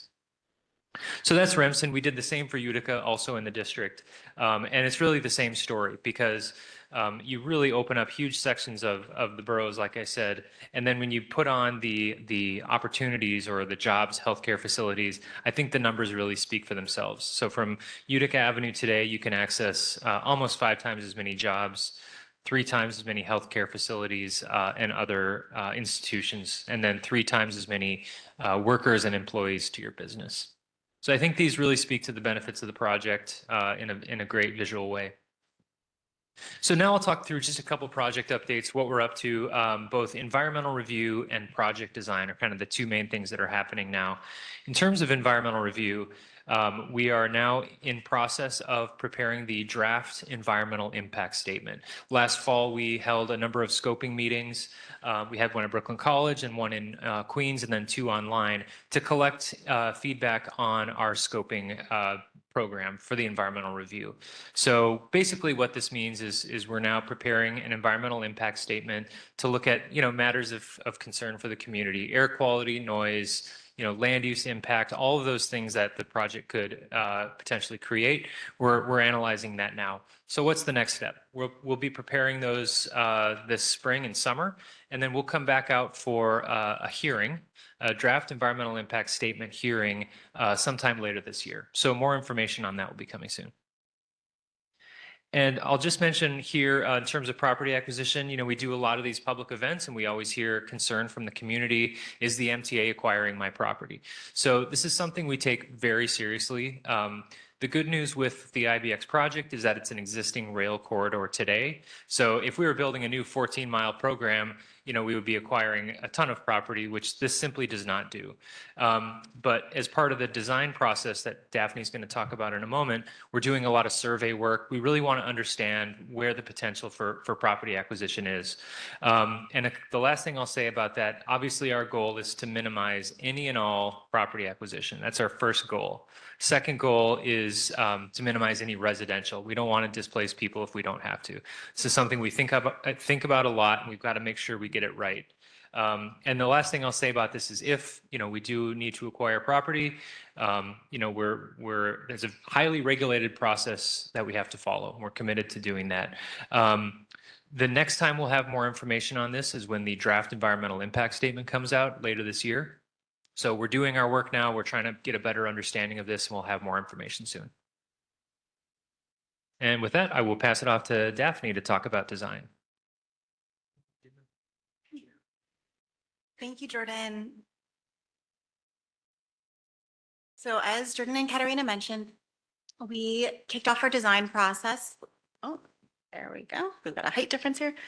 We kicked off our design process late last year. We're about 6 months in to a 2-year-long design process. We brought on a general engineering consultant, a GEC, to assist the MTA team in doing all of this work. The design phase really includes 3 separate work streams that are all interrelated. So the first is due diligence. We have to do surveys along the corridor. We really want to get to know it really, really well. So making sure that we have really accurate plans, maps, doing geotechnical investigations, environmental investigations, and structures investigations. I'll talk more about that in a minute. The civil design phase of work includes thinking about everything that needs to be done to reshape the corridor so that it can include both freight and light rail. So that's the site work, utilities, structures, things like retaining walls, all that track work that's necessary to make the corridor ready for a light rail system. And then the third work stream here is the system design. So that's thinking through what are our vehicles going to look like? What do our platforms look like? Our stations? What are the communication systems that will bring all of this together and make this into a working functional system? And so there are 3 separate work streams, but they all really impact each other and in a very iterative way. So we're looking at bringing all of this information together in a very even way as we proceed through this work. As the last part of this design process, our GEC design team is going to package the design drawings into documents for procurement so that this can become things that contractors can then go bid on and build. We have a lot of work to do before we get to that point, but that's really our end goal in doing all of these design investigations. So due diligence is really exciting because it's a phase where we get to know the corridor in a much deeper way than we have before. We're analyzing the sites in great detail, and it's going to tell us a lot about whether or not this project is feasible. We'll understand exactly what widths are, exactly what types of structures the soil will accept and support. So there's a lot of work to go throughout the whole 14 miles. And if you've seen folks out on the corridor, that's what they're doing is part of this design work. So it's not construction work for the IBEX, but it's all of these early investigations that are being done. We started this work this winter. We've been going from south to north, so we're about 50% done our work in Brooklyn. But you're going to see this continue for the next couple of months as well. And we're really working to make sure that anybody who lives near the corridor who might be impacted by this work, that we are letting them know that this is going to happen. We've been flyering. If you have a property within 100 feet of the corridor, you should have received notice, flyers that this work is happening. And we're really working to coordinate with the community and make sure that we're not causing disruption and that we're able to advance the work in a timely manner. At the same time as we're doing all of this due diligence, we're also thinking through the systems design, which is of course the heart of the light rail. It's a lot of fun to think about. We are thinking about station prototypes, right? What are the different physical conditions along the corridor? How can we make some prototype station designs that we can then apply and test along the corridor to think about in detail? And what are the things that are important to us and to the community as we work on these designs? So we think a lot about the passenger experience. What is it like to go from your neighborhood across the street, down the block, into the station and onto the, onto a platform and onto a train? How is the system made accessible? How is it made accessible to people with lots of different needs and experiences? And how does the system connect to other forms of transportation in your community, whether you are going to transfer from the bus to the IBX or from the IBX to the subway? Maybe you get a ride, someone drops you off. Maybe you're on a bicycle. We know that people experience this in lots of different ways, and we really want to think through all of those connections as thoughtfully as possible. With this in mind, it's not just the design teams thinking about this, but it's really the community's input and voice that really helps us make sure we're getting as wide a net as possible and thinking about what it's like to ride this. So we have a series of public workshops coming up later this month and next month. We're going to do 6 workshops throughout Brooklyn and Queens, where we'll be presenting different ideas about the system. So not our designs quite yet, we're not there yet, but ideas about what different aspects of a light rail system can be. And we're going to be seeking community members' feedback on what resonates with you, what are you interested in, and what concerns do you have, and how can we start to think about handling those and addressing those. So we're going to talk a little bit more about that at the end, but I just want to take a moment now to reiterate that that's really important to our design process. And we really hope that you'll come out and participate in this early feedback with us. I want to take a minute to talk about a couple of things that we've heard from the community already that we want to let you know that we're thinking about and addressing right from the very beginning. So stormwater, we know, is a huge issue throughout New York City and certainly right here as well. And it will be an issue for us on the project in the future, right? We're going to need to have a resilient system in order to keep our operations running, in order to have a sustainable, resilient system. So as part of our work, we're taking stormwater modeling really seriously. We're thinking very carefully about lots of different kinds of storms that might impact both the neighborhood and the system, and working very closely with DEP to build these models together and look forward together so that our future planning is aligned across the corridor and across the neighborhood. Our resilience plan is really going to be designed to address both our system and then think about how the impact of the system on the neighborhood, and make sure that our system takes care of itself, and that where we have the opportunity to make a positive impact, that we're able to do that as well. Similarly, we know a lot of people have concerns about electrical grid capacity throughout New York, in Brooklyn, and here in this neighborhood. And we're similarly working closely with Con Ed to plan for our needs, power needs along the corridor. We were having early meetings with them to advance the project design so that they know what we're planning and what our needs are going to be. And we're able to get early feedback from them about what they think is feasible, what infrastructure we might need to consider together in order to do that. So we really want to prioritize public safety, again, resilience again, and making sure that we're having a positive impact where we are. I'll pass it over to the team to talk about next steps. Thank you, Daphne. So just to wrap us up for tonight, I just want to talk about a couple of next steps and what you can expect to see on the IBX over the next couple of months and over the next couple of years, really. So as mentioned by both Daphne and Jordan, we have a lot of upcoming public outreach in addition to going to every community board along the corridor as we are this evening to get feedback and all kinds of questions and information. We are also hosting these public design workshops. We have some flyers that we left up in the front in multiple languages, but we can bring some more to the board.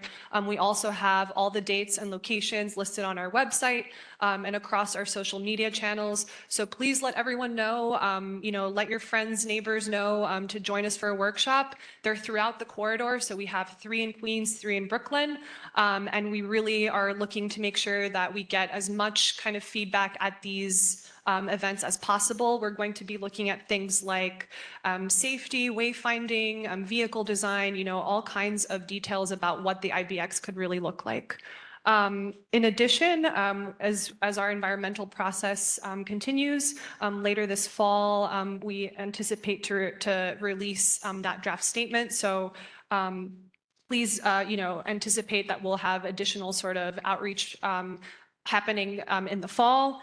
And then just one quick note, if you have any suggestions for us in terms of additional meetings we should attend, additional civic organizations in your community, additional sort of ongoing community hubs that we should visit that you think would benefit from hearing about this project, please let us know. Please let me know or another member of the team tonight, or you can always send us an email. We really want to make sure that everybody knows about the project and has a chance to weigh in early on. And then here we have a timeline just so you can see sort of the ongoing work streams for the project. The due diligence work is going to continue through the summer. That'll be concurrent with the sort of civil design work and the system design work that Daphne was describing before. We expect the design to really continue through winter 2027. At that point is the first moment where we would put together what we call a contractor package. That's really the first moment where we put together what the design will be and bid that out to a potential contractor to give us information about how it could be built. So we anticipate that would happen sometime in the winter of 2027. And of course, outreach will happen throughout all of these streams and throughout the year. We anticipate having more events, coming to more meetings, and hosting different pop-ups throughout the system, so we can really meet folks where they are, and they can tell us, you can tell us how you anticipate to use the IBX, and we can make sure that we're also sharing the latest updates with you as we continue with the design. So with that, we'll pause here for any questions, and we'll have time to answer. And again, if you don't have questions today, we're more than happy to answer them at a later time. You can always submit them to the board, and we can get back to you. But thank you for all of your attention. And again, thank you for having us this evening. Thank you. If you have questions, please come up to the mics.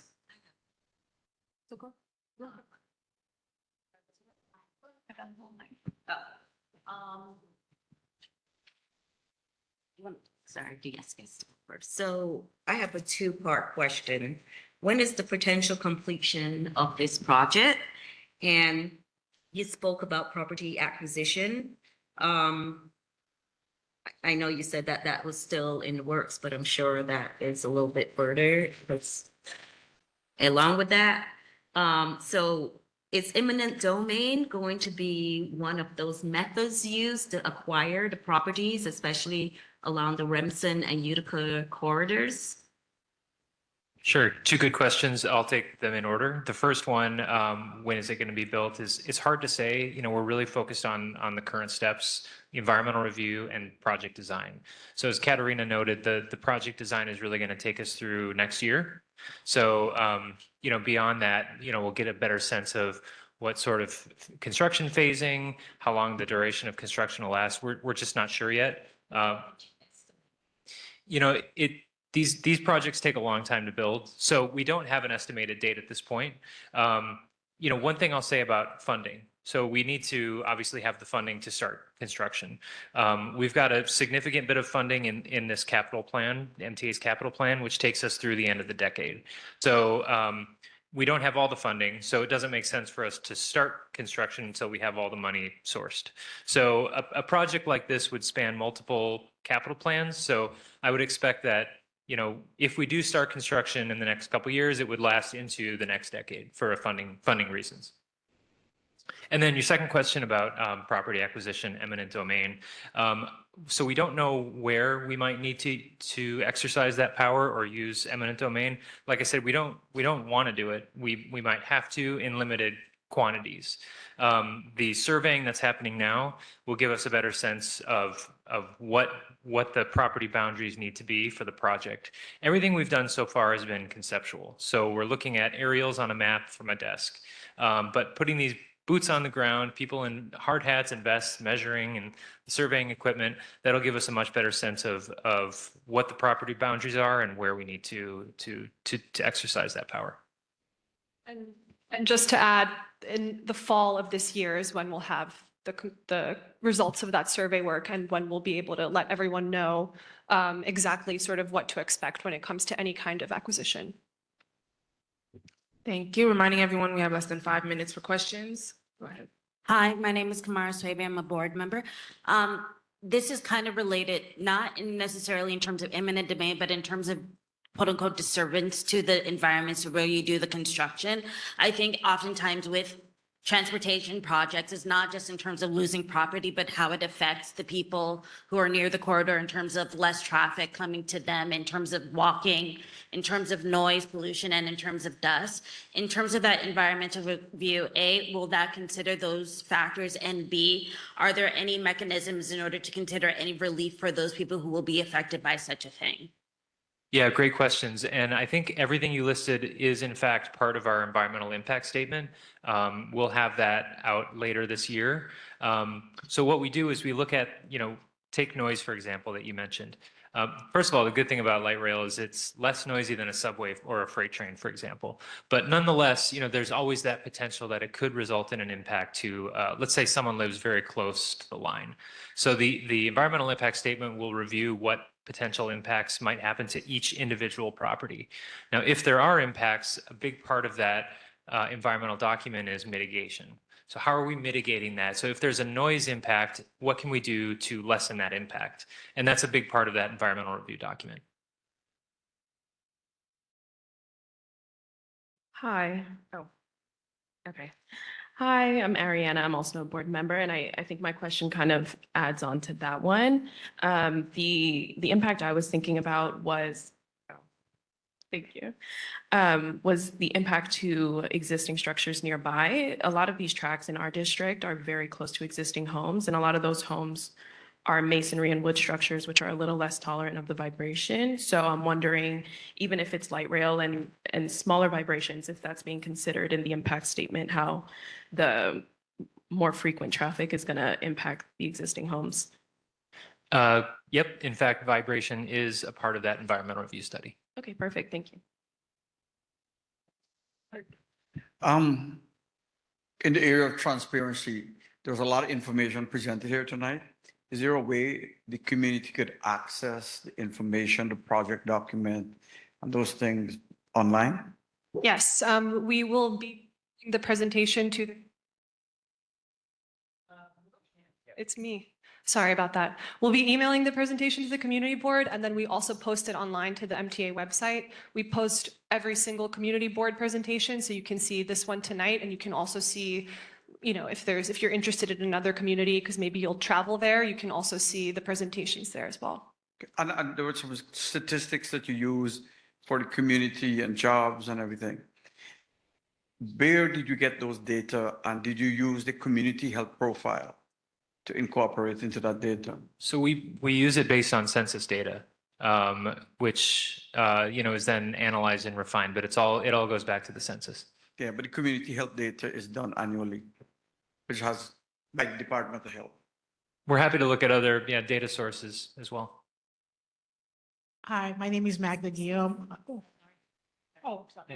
Hi, is it appropriate to mention community events upcoming? Not right now. Okay, thank you. Well, we'll connect with you afterward. Thank you. Yes. This is Phyllis Herbert. May I ask a question? We have one more person in front of us, and yes, online you can ask after. Go ahead. Great.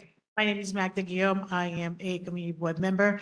Was the impact study conducted by the MTA, or did you get a neutral entity to conduct those studies? Could you just repeat the second half of that? So was the impact study done by the MTA, or did you get a separate entity, a neutral entity to conduct those studies? So it's being prepared by the MTA and our consultant teams, but we review it. It's essentially our document. Thank you. If you have a question online, please raise your hand. Okay, this is Miss Herbert. Hello, am I on?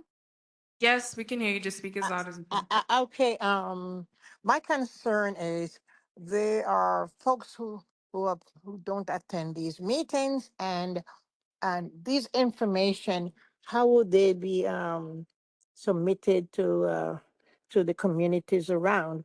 Will they be maybe like bus stops or for the general communities? How will they get this information out? How do you plan to get all this information to people who don't have access to these meetings? Yes, thank you so much for the question. It's something we're really thinking about very deeply as we are putting this outreach plan together. We have done pop-ups. Those happen at existing subway stations or bus stops where we think commuters might connect to the IBX. So that's one way we kind of try to catch people in their commute to let them know about the project. But that said, as I said earlier, we're open to suggestions because really communities know best where is the best place and what is the best time to let people know about the project. So we're always open to take recommendations for where else you think we should go, especially if if there's interest or questions about the project. We really want to make sure that we are expanding our reach. So please let us know if you have any suggestions for additional pop-up or additional outreach we can do either today, or you can always email us. Okay. Thank you. Anyone else online? You can come up to the mic.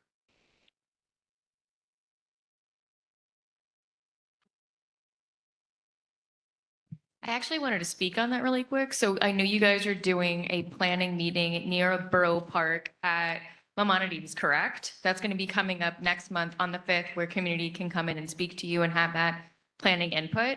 Would you also be willing to do tabling at community events, like maybe the local libraries? Because there are some branches that are closer to those areas. Is that something that would be on the option list? Yeah, absolutely. Would love to connect with you on that. Super, thank you. Thank you guys so much. If there are any further questions, please visit the MTA's website. Thank you very much, all. And Brooklyn Level Up.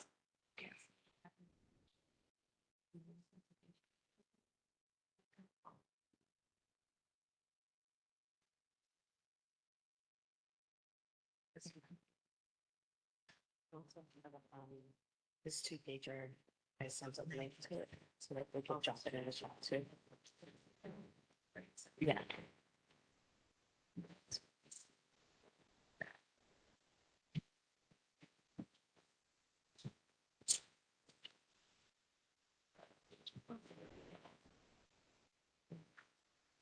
That's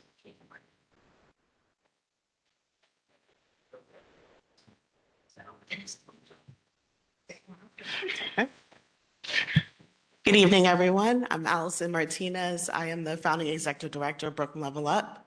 And first and foremost, I'd like to share my condolences to the families of both Roderick Daly and Maribel Downs, both two people who have really emulated and really shown us what the embodiment of civic engagement looks like and commitment to community. So I would like to just honor them both.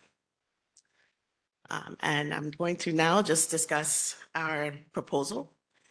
I want to first and foremost say that, just a disclaimer, this is not part of the IBX. It is an opportunity for us to think about how we can leverage what we know is a once-in-a-lifetime project that is going to move forward, but use it for community-focused design so that we get to have a say in what comes in our community.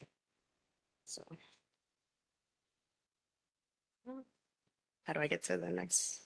All right, and just because we have 10 minutes, I'm gonna really go through this fast, but I'll just talk about who we are, what we do at Brooklyn Level Up, what we know, a brownfield project overview, and then questions and next steps.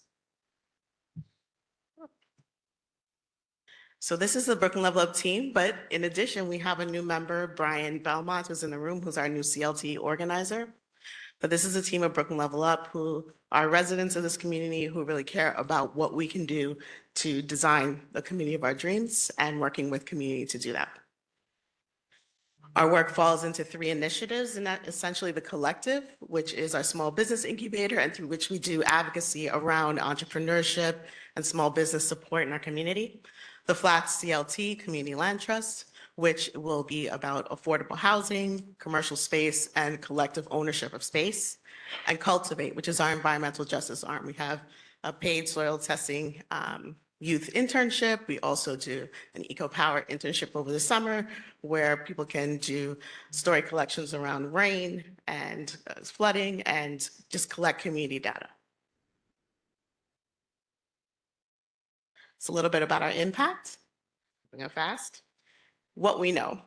So for the past year, Brooklyn Level Up has engaged in Reimagine Vacant Lot pop-up events.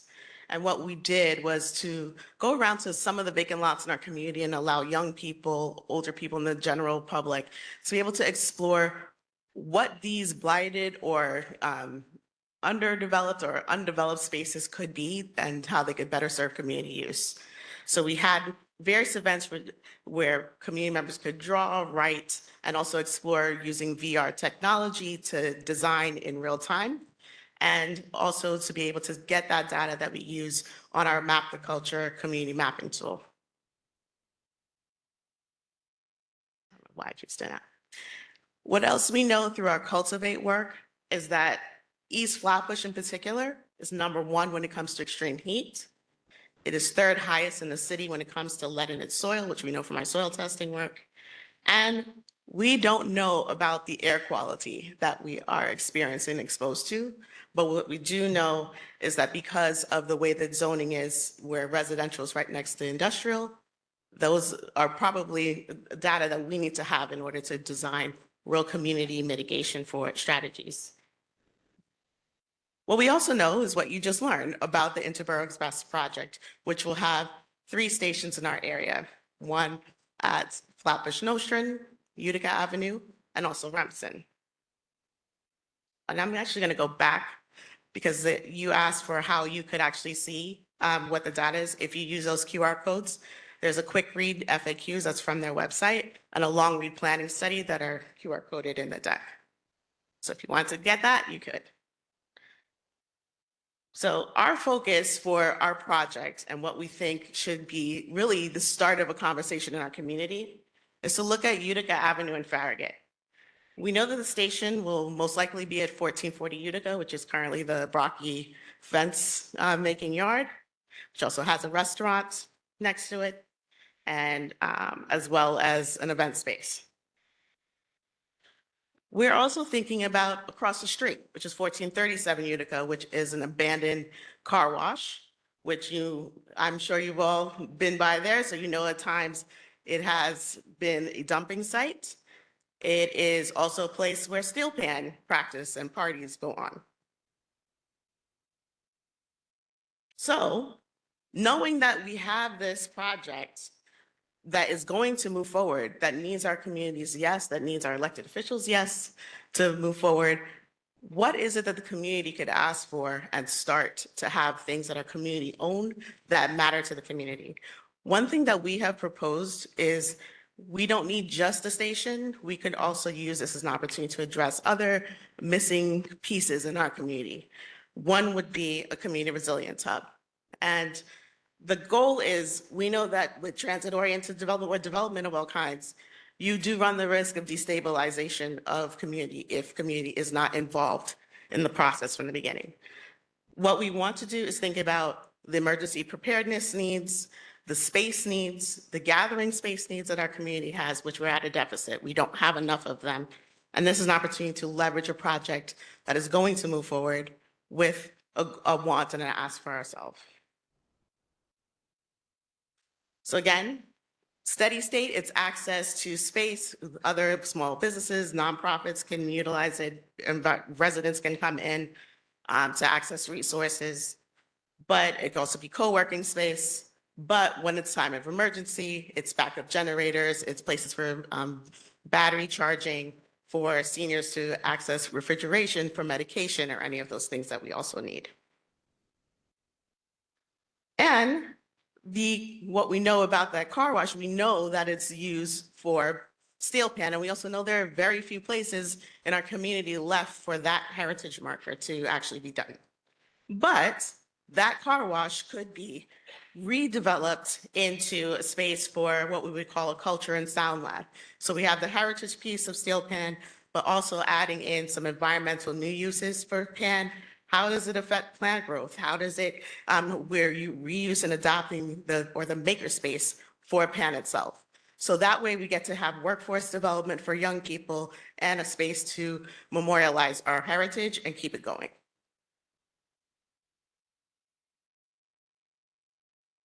Could also be a space for what are other infrastructure assets that could be community owned, such as distributed energy resource spaces or DERs, or virtual power plants. Any of those things could be on the table. But we need to be the ones deciding what are the things that we actually need and want. We know we have brownouts in the area. We know there's a new substation coming. What are the other spaces and places that we could build to make sure that our community is ahead of the game and looking towards the future? As well, we're hoping that those two sites could be a catalyst for what we would call a green bid up and down Utica Avenue. When you look at this photo, what don't you see? Trees, right? And that's the story of Utica Avenue. But that is also the story of extreme heat. It's also the story of affordability issues as heat rises and we don't have ways to bring down the temperature, especially with natural mitigation strategies. This is an opportunity to use this to add tree canopy up and down, make them culturally relevant, and more importantly for our community and for the small businesses up and down this route, to make sure that people have a reason to get off that train and spend their time and their money in our community. We don't want to be a pass-through. So what can we build as a community that meets what we want and need to see, that reflects our culture, but also our future? So next steps. We have to decide who benefits, who should decide, and who stays.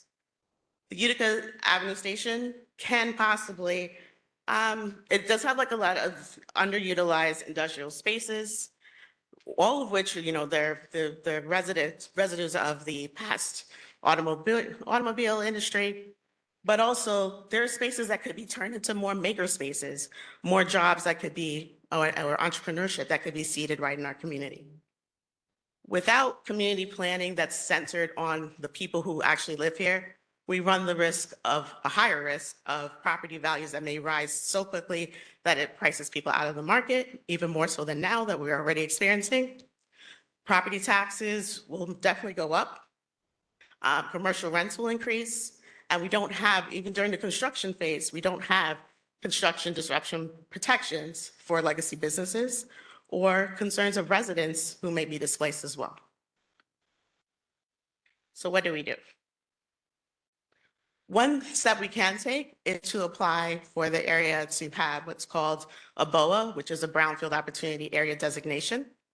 And this would allow us to get the planning dollars that we need to analyze what the impacts can be of this project, be it the IBX, and also building new structures that we have desired in our community. And it would also allow us to be able to have the time and space and the technical support to get resources organized and planned and build the relationships that we need to have a structure and a plan for our future that we design.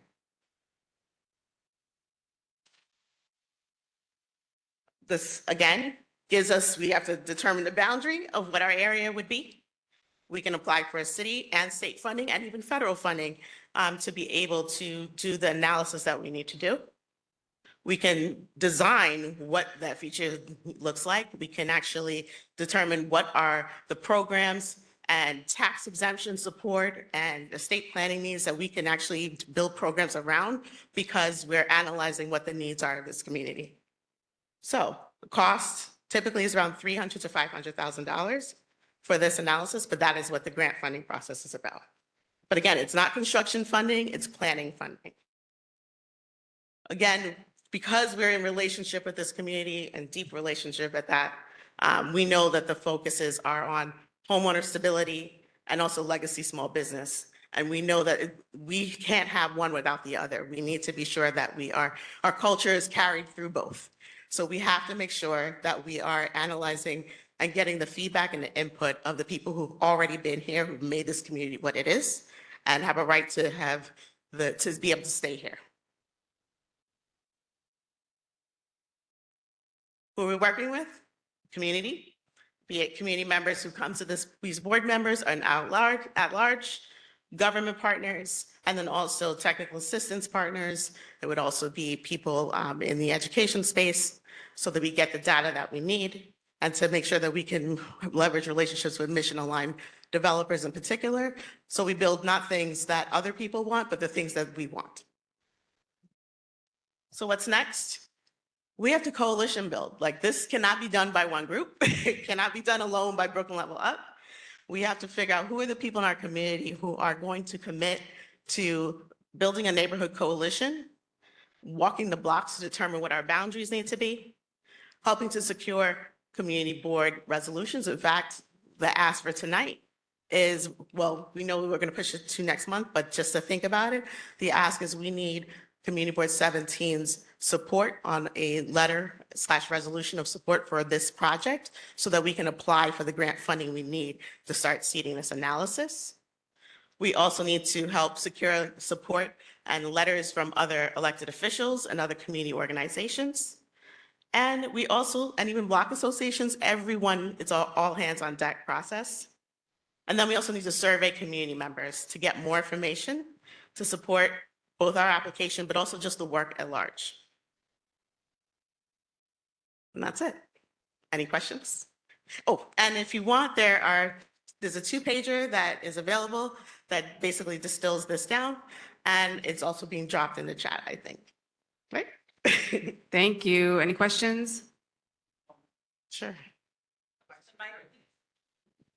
Are there any questions online? I'm Steve, and I could see the picture you show with Utica Avenue. It is the perfect place for a big housing developer. It's a big story. Corporate landlords are going to end up there. Okay, so that is if we completely cede any responsibility. And also we have to look at the zoning. So there will be petitions for rezoning everything up and down that avenue, but we have to be engaged. It's our community. And it's not that we don't want any development, it's we need to have development that makes sense for the people who live here. Hi, thank you so much for the thoughtful presentation. I want to just quickly comment. I thought it was very comprehensive in speaking to community collaboration and insight. And so I just wanted to ask if you could elaborate on any sort of initial ideas or feedback you've received in this sort of data gathering around what kinds of interagency collaborations with MTA would make the most sense for these projects, for this sort of proposal of projects to be funded. So thus far, we've had small pop-up events, but really this is the beginning. These are not, and I don't want to position it as this is the final thing. This is our job as a community to say, hey, here's an idea. Let's build around this. There are other parcels as well. This is what we envision for, could partner with the station.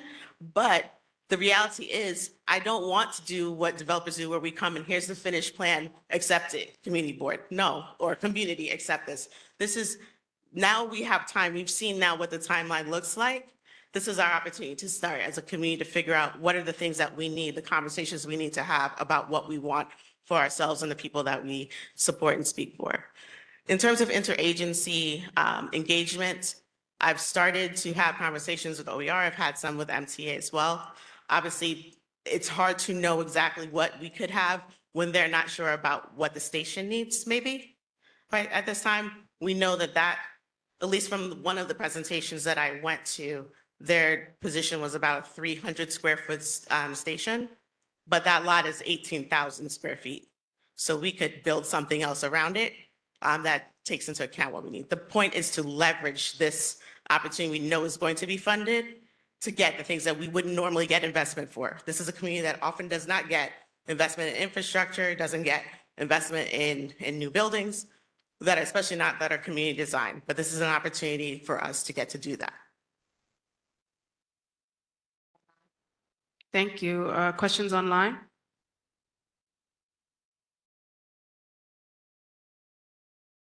Valerie?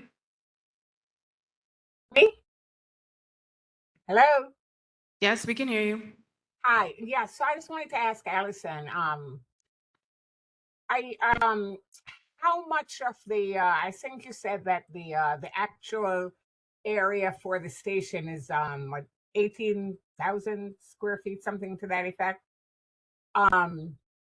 So that would be controlled by the MTA, right? And we would probably have a say in that area.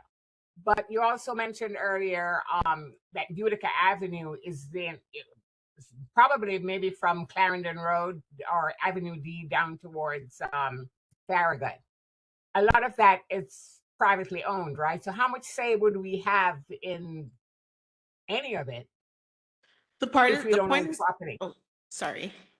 The point is to make a plan because we know that a lot of those properties in reality will eventually be sold off. People are, and in fact, people are already in other neighborhoods along that route, already rezoning. They're already increasing density for other projects. But the spaces that are along that route or in that vicinity that are publicly owned, we can have a say on. The MTA, if their plan holds as it is currently, depending on that station, we could look to a partnership there as actually examples of this where they've already partnered with other communities in other parts of New York to build projects alongside their transportation development plans. So it's not unheard of. It's what is our design? What is our plan? And starting to seed and build that relationship so that we're getting the things that we want. We also have work to do in terms of developing our own relationships with mission-aligned developers, identifying who those would be. And that's part of what we can do in the BOA analysis, is to figure out who our other partners are to build the things that we want. We know that there's a lot of warehouse space. There's car lots along that route. Some of it will definitely be gone in the transition over time. Yeah, but how much? Well, anyway, okay, never mind. You mean Thank how much? I can't tell you how much, but No. I was just thinking of, yeah, how much of that will even be in the community's hands? Because, for instance, the I think it used to be Dominic's or whatever.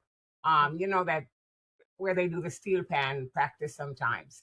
That is definitely not ours. So, I mean, even if it gets sold off, unless it's sold off to somebody in the community, how much say would we really have? I'm just kind of concerned that we won't have as much. We'll have say with, of course, the MTA property, probably, but the rest of it, I'm just a little bit uncertain as to if we don't often own the property. we don't own the properties, but there's some that we can plan to own. But also, in truth, developers are also looking for plans, like whether it's going to easily pass a community board, things that we've already figured out. If we also work on what the zoning can be, then that also contributes to what can be built or how it can be built. But it's the relationship building that we do with developers who do pick up properties along that way, figuring out who they are and what relationships we can build that gives us leverage to have some say in that. It's not that we're going to be able to do any and everything we want, but we can certainly do more than nothing, which is currently what we're planning for. That would be true. Thank you. Thank you. Thank you so much. Sure. One last word from Catholic Charities.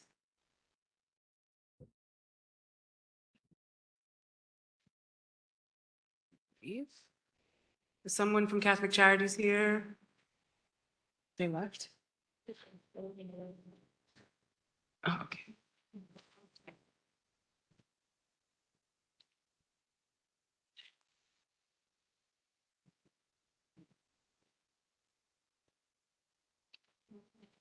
Good evening, everyone, and thank you for having us here. I want to express our condolences to the loss of your chairperson. My name is Lisa Monroe Robinson, and I am the Clinic Director of Catholic Charities Flatbush Behavioral Health Clinic. I want to say, just take a moment to just say, although I don't personally know the chairperson, I think just by the comments and the expressions of the impact that he's made, I feel that I am getting a sense of everything that has happened and the ways that he's contributed to the community. And just by the fact that it's close to 9:30 and yet so many people are still in the audience, so that's a testament as well to the commitment. So I am honored to be here. And I'm honored to be able to represent Catholic Charities in providing support to the community.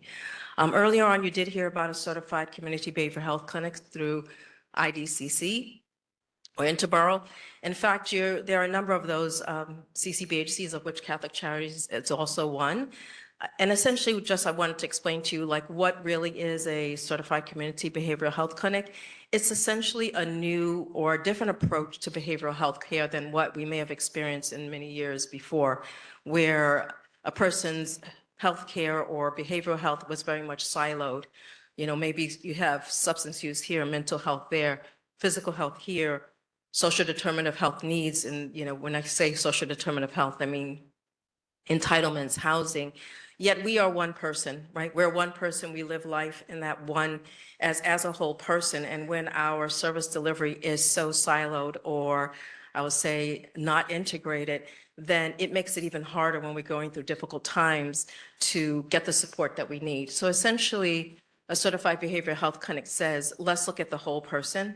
Let's look at any and everything that may be impacting that person. And let's put that under one umbrella, as you've heard earlier. And essentially, it also kind of says there's no wrong door to enter into a certified community behavioral health clinic. So someone might come through the doors of a certified behavioral health clinic, and maybe what they're looking for is someone to help them because they have a number of rent arrears and they're stressed and they're anxious.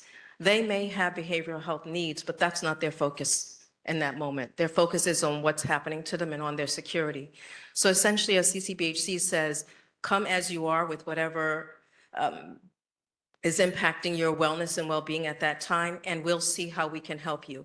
And sometimes just being there where they are at that moment and what they're experiencing may lead to them paying more attention as well to maybe their physical health, their behavioral health.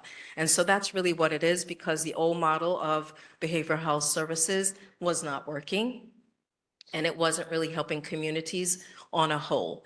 So I just wanted to just share that, and just to say that, you know, Catholic Charities is here with our behavioral health clinic. We're located at 1623 Flatbush Avenue, which is literally right off from the end of the 2 and 5 line. And of course, many buses are going there. Across the street, right from the General Mall where the Aldi's is. We service the whole community, children, adults, elder persons. There are some flyers in the back, so I definitely encourage you. And after, you know, I step down from here, I'll just pass it out to those of you who remain today. And we also have behavioral health clinics located in schools.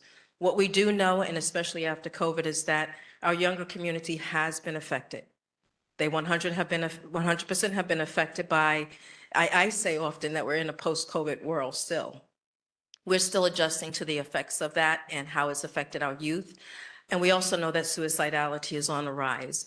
So one of the focus that we have is to make sure that we're capturing and we're removing stigma around behavioral health. and that people are able to look at it in the same ways that they look at their physical health. No one's ashamed to go to the doctor if they need to go to the doctor, even just for that moment. So we don't want to have anyone ashamed to seek help at a moment in time that they may need it. For some people, that may be longer term. For some, it may be shorter term. There's no wrong time to take care of yourself. And so that's really the message that I do want to share today. And hopefully that stays in your mind. And again, I'll pass out the flyer. We do have at our center not only a mental health clinic that services children from the ages of 5 and up, but we also have a substance use program. We do know that many people may utilize substances to deal with stressors. And so again, we recognize that, we treat that. In our substance use program, we not only treat those persons who may have substance or alcohol use issues, maybe opioid addiction, but also family members that may be affected by someone who is utilizing substances. So again, I'll just pass out the flyers, let your curiosity kind of take you there, but just know that we're in a community and we're here to serve. Thank you so much for the time. I appreciate it. Thank you. Special report. Unfinished business. Old business. New business. Motion to adjourn.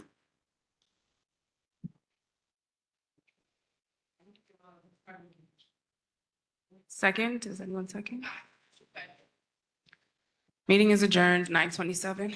Thank you all for attending. Thank you Reminder, all. if you want to offer any support to the family of Chair Daly, please get in contact with the board office.